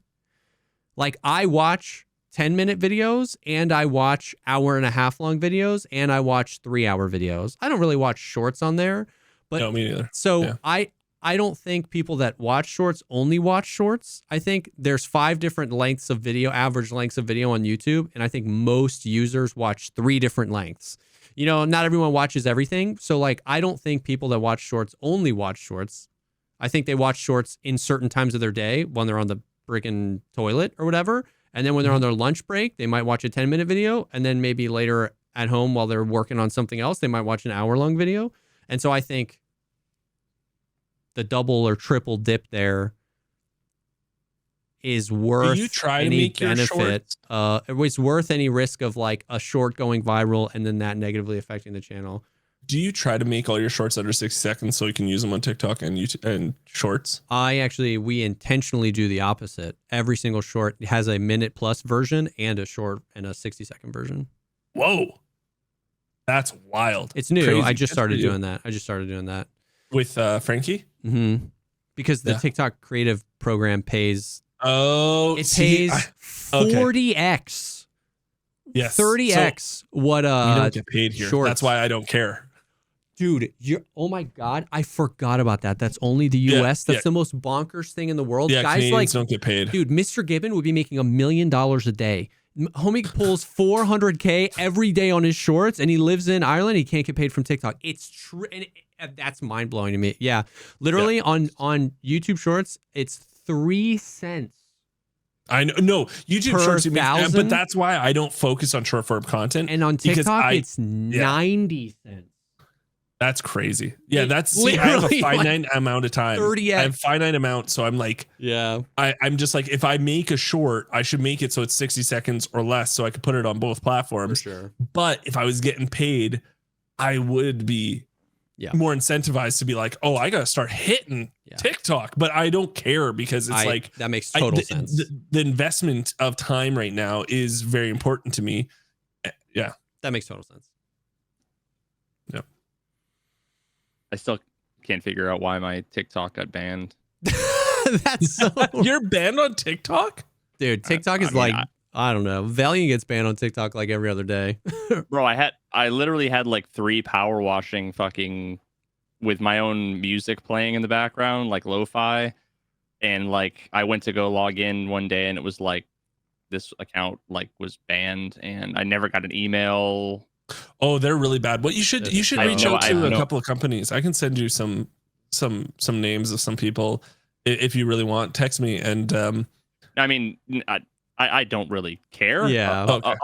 Like make that 90x though. You know what I'm saying? Making that 90x. I mean, I haven't. I made short form Jesse, content like 3 years ago. Without saying the number or anything like that, I'm not going to ask. But is it like it's pretty crazy what TikTok can do? It's crazy what TikTok can do. I haven't touched into that yet. Money wise, no. Yeah, Oh. well, just like I haven't had the views, right? Like it's crazy. I mean, Gotcha. you can extrapolate it, right? If you're making between 80 and 90 cents. And then I know people that are pulling down 300,000 to a What million is it, 90 views. cents every 1,000 views. I know people that are pulling 300,000 views every video, every day. Yeah. Like it's nuts. I don't pull 300,000 views on my videos. I had one video hit 300,000 views on Wipe Day. But like my TikToks do anywhere between, 5 and 20,000 views on average. And we just started doing that about a month ago, trying to make them a minute long. So we're still tinkering with the sauce of what makes a good minute and a half long. It's so funny because long form content wins. What's the avenue you're making content on? Make the longest possible content on that avenue.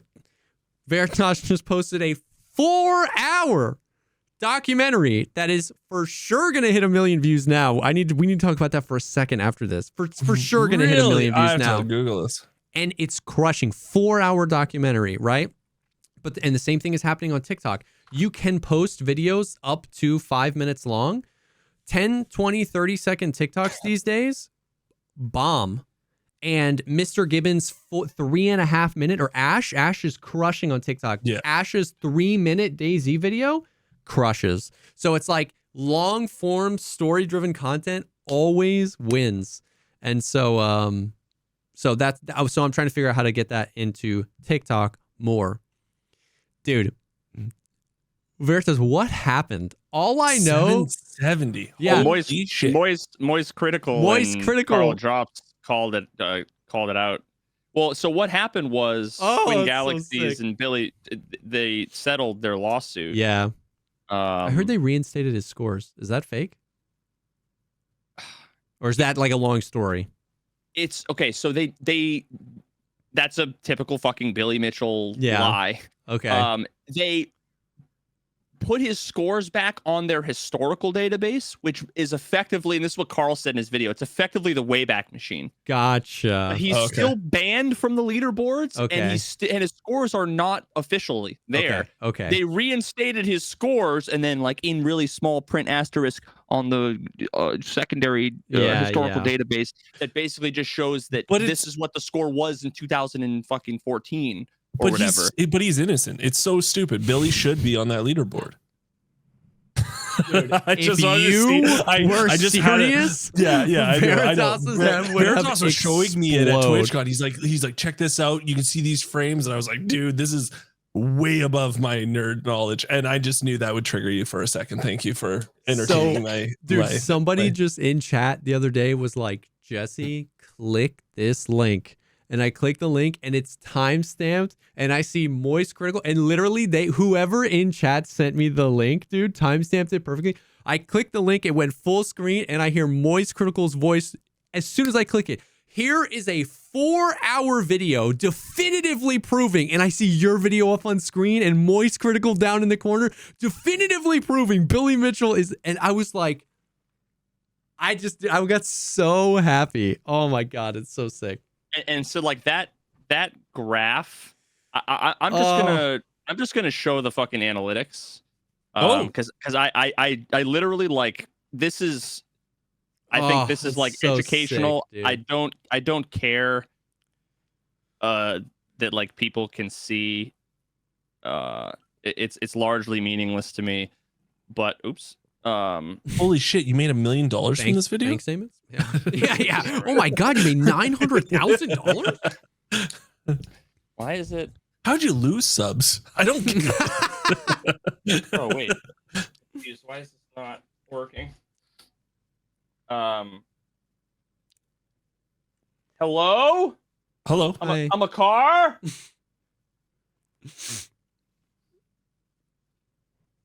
Is this gonna fucking bro, why? What the fuck? You had a All right. PogChamp on there earlier. Yeah. Yeah, I know. I don't know why it's not working now. Oh. Well, All right, dude. I guess they don't want me to fucking show the analytics. How many But subs did you get basically- from it? How many subs? 5,500. Yeah. Yeah. That's awesome. And like the was a slow ramp? the line is like this, Yeah. like a 45. and then moist critical, like and then it's like Yeah. it's just like a jagged line up. Yeah. That's awesome. Okay, I want to. Okay, how much do you think? So 700,000 views. What Yeah. would you guess would be the revenue? So that's very tough though, Yeah. because you have a 4-hour video. How many ads are in that? I have no idea. 4 dude. hours Whatever the, and Enough. whatever the Enough. default, whatever Yeah. the default fucking. Okay, YouTube- the default. Ooh, And what's average not, watch time? Not in like a specific game. Like this is like a documentary. I know. I just need to know average view duration is 48 minutes. Holy That's shit, insane. dude! Wow. Okay, Okay. 48 minutes? I want to say $4,000. 48 minutes? More. More than 4,000? Okay, that was me low. Like Yeah, it's Six? almost triple that. $12,000. It's at 11 right now. And you know what the sad thing about that is, if you take 90 days, you like it's still like $14 an hour or something. Like if you actually break it down, Yeah. with What's time I spent on it. Okay. But what's the average percentage views? I guess 48 minutes would be 21%. That's Oh. fascinating. You want to know something crazy? Because I looked up the longest video I made is the Iron Man video. What do you think the average percentage viewed is?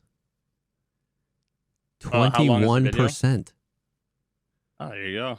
But mine's 90 minutes. Is that just like the magic number where like enough people drop off? Anyways, Yeah, mine's 20.8. I rounded up. What do you mean 21% watch the whole thing?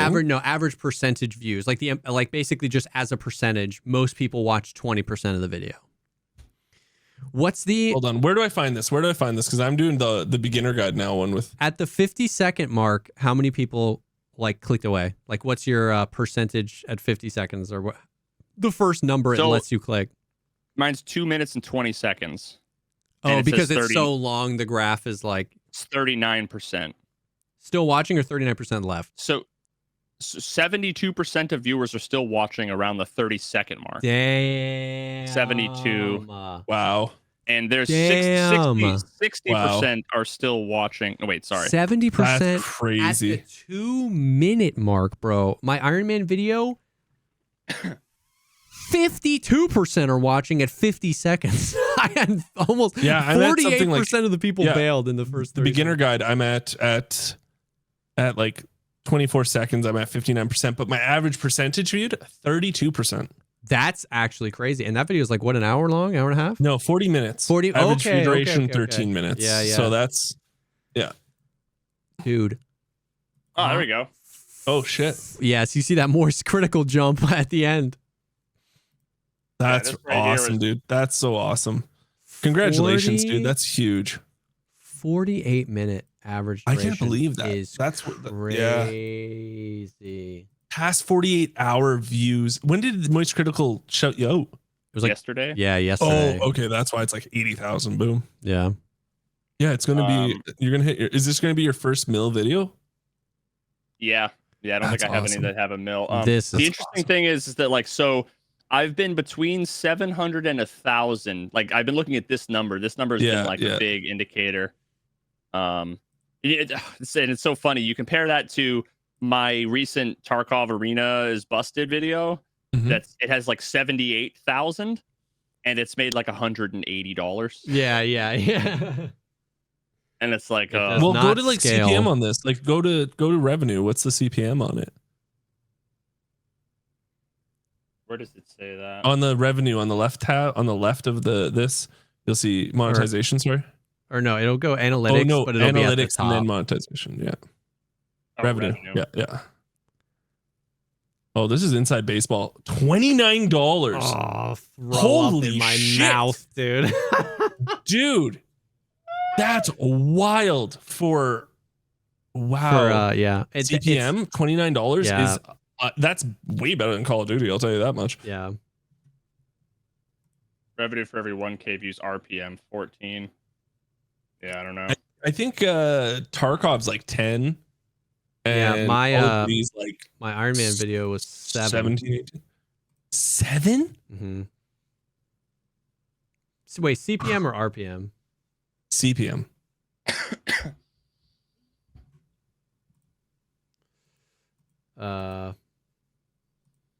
Playback base cost for every 1,000 views. It says on revenue when you go down. How much advertisers pay since uploaded? Oh yeah, 10. Sorry, I look at RPM more frequently now. Yeah. Why RPM? Huh? Why RPM? Because that's more realistic. RPM is literally how much you get paid per 1,000 views. CPM is how much the advertisers pay, but then Google takes their cut, right? So RPM is just directly how much I make per 1,000 views. So this is 14 RPM. Yeah. What was yours? The like one of my recent videos that hit 100,000 views, that was like a Tarkov like a wipe video, was $5 RPM. My Iron Man video, the 90-minute, was 7. So it's double. That's crazy. It's actually interesting. I'm surprised it's only double, considering it's a 4-hour video. Yeah. In a slightly different. I'm actually surprised it's not like quadruple. I wonder if it's because it's categorized under gaming still, because it's like a gaming centered thing, and gaming just tends to trend on the lower side. You know, I specifically like didn't choose Donkey Kong. Yeah. As like the game, and it's in like the Donkey Kong like 1981. Yeah, their auto content ID stuff is crazy. Yeah. It was I forgot. Yeah, you met Eric, my good friend. Dude, his CPM and RPM will make you throw up. Really? Because he does true crime stuff, and it's like his CPM and RPM are like 6x Veritas's CPM and RPM of that. Like, it's insane. True crime goes crazy. So then I should make the video. Oh my God, that I didn't know that. Thinking about, dude, true crime goes like advertisers will pay like $40 CPM on true crime stuff. It's crazy. It's crazy. All right, now I definitely know what I'm doing my next video. Yeah, it's wild. Yeah, most of my Tarkov stuff's getting about $4, like $3.94 RPM. That's what it's about, is $4 RPM. Most of my stuff, like my highlight videos and stuff like that, are around there, somewhere between 3 and 5, depending. Crazy. Well, I love how we got into like the nitty gritty of content. Yeah. And I know there's going to be some people that really love it, though. For sure. So I'm a lot of people really love it. Yeah. I think it's cool to see, and it's cool. I feel like it's cool for people to see a little bit, the peek behind the curtain of how we think about it. And then obviously, we talk about this all the time. It's good for us to have people to talk to about it. You know what I mean? Like that reminder that I don't have enough. I need to talk more in the same boat to you guys about it. Yeah. Because it's just like, especially me getting back into this and just like trying to try different stuff. And you get so down on yourself, eh? Sure. Tell me about it, bud. Yeah, for sure. I know, bud. But imagine trying and putting out increasingly better content and more unique content and better content, and knowing there's an audience and it just doesn't get served to that audience. Yeah. And then it flops. and it makes $11 and you lose subscribers and you spend a month on it and it gets fucking -4 subscribers and you made $9 over and over and over again. Yep. But then you get all the while randoms are coming into your chat going, wow, you fell off. Wow. Yeah. Oh my God. And you have to fucking deal with, you just have to live with the, I know my content is good. Yeah. I'm proud of my content. Yeah. These people don't know anything about anything. Yep. I think that kind of confidence is so hard when you're by yourself and you're seeing reaction to it and like people just not watching it, not clicking on it and being like, but I think it's good, right? Yeah. Yeah. Because there are really sure. those people, like imagine, every one of those like sad, romantic comedies or whatever, where the guy is always like, he's doing a thing that nobody gives a fuck about. And he's like convinced himself that he's like, I'm just going to stick to it. And he really does need the whole, like, you really shouldn't, you're actually a failure and whatever it is in this thing, you should actually move on, whatever. And you have to convince yourself like, no, I'm not that cliche. Yeah. The stuff I'm doing is actually good, even though for some reason the algorithm doesn't pick it up, right? Yeah. Like, you need to basically have the confidence to say, I know it's good, For sure. even if the algorithm doesn't, and even if you don't think it is. And that's how you get Moist Critical shouting you out.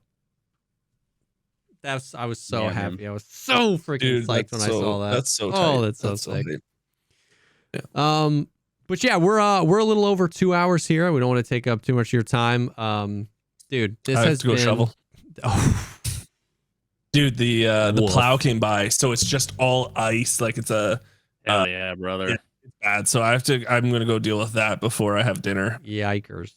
Yo, thanks Yeah. for coming by, Well, buddy. Dude, Dude, thanks for having me, you guys. Thank you. I'll come on anytime. 100%. Anytime you guys need me, I'm here. Real quick, where can the people find you? Yeah, so OnlyFans, I'm Geekseh. I'm just Geekseh everywhere except for Twitter. I'm Geekseh with an extra H, but that's GeeKseh. Get it? Because I'm Canadian. Yep. Geekseh. So yeah, that's where I'm at. I stream on Twitch 4 days a week. I'm trying to do more YouTube and stuff. The other days and trying to get some content out for you guys. Right now, I'm in a weird place, but I think we're gonna start really streamlining stuff soon and. I'm just gonna have to lose sleep for a little bit, like do that sacrifice time, so I don't mind that as long as I'm happy to do it. And to be honest, like right now, Tarkov's like really getting my juices going. So I'm like, I got this idea and I want to do this guide and help you guys out here. So come by, hang out. I'm always there. We are a pretty amazing community. Yep. Yeah. Hell yeah, dude. 100%. Yeah. It's you gotta like capitalize on that moment when those juices are flowing. I feel you, where it's like, For sure. it's like, I don't want to do the grind when I don't want to be doing it.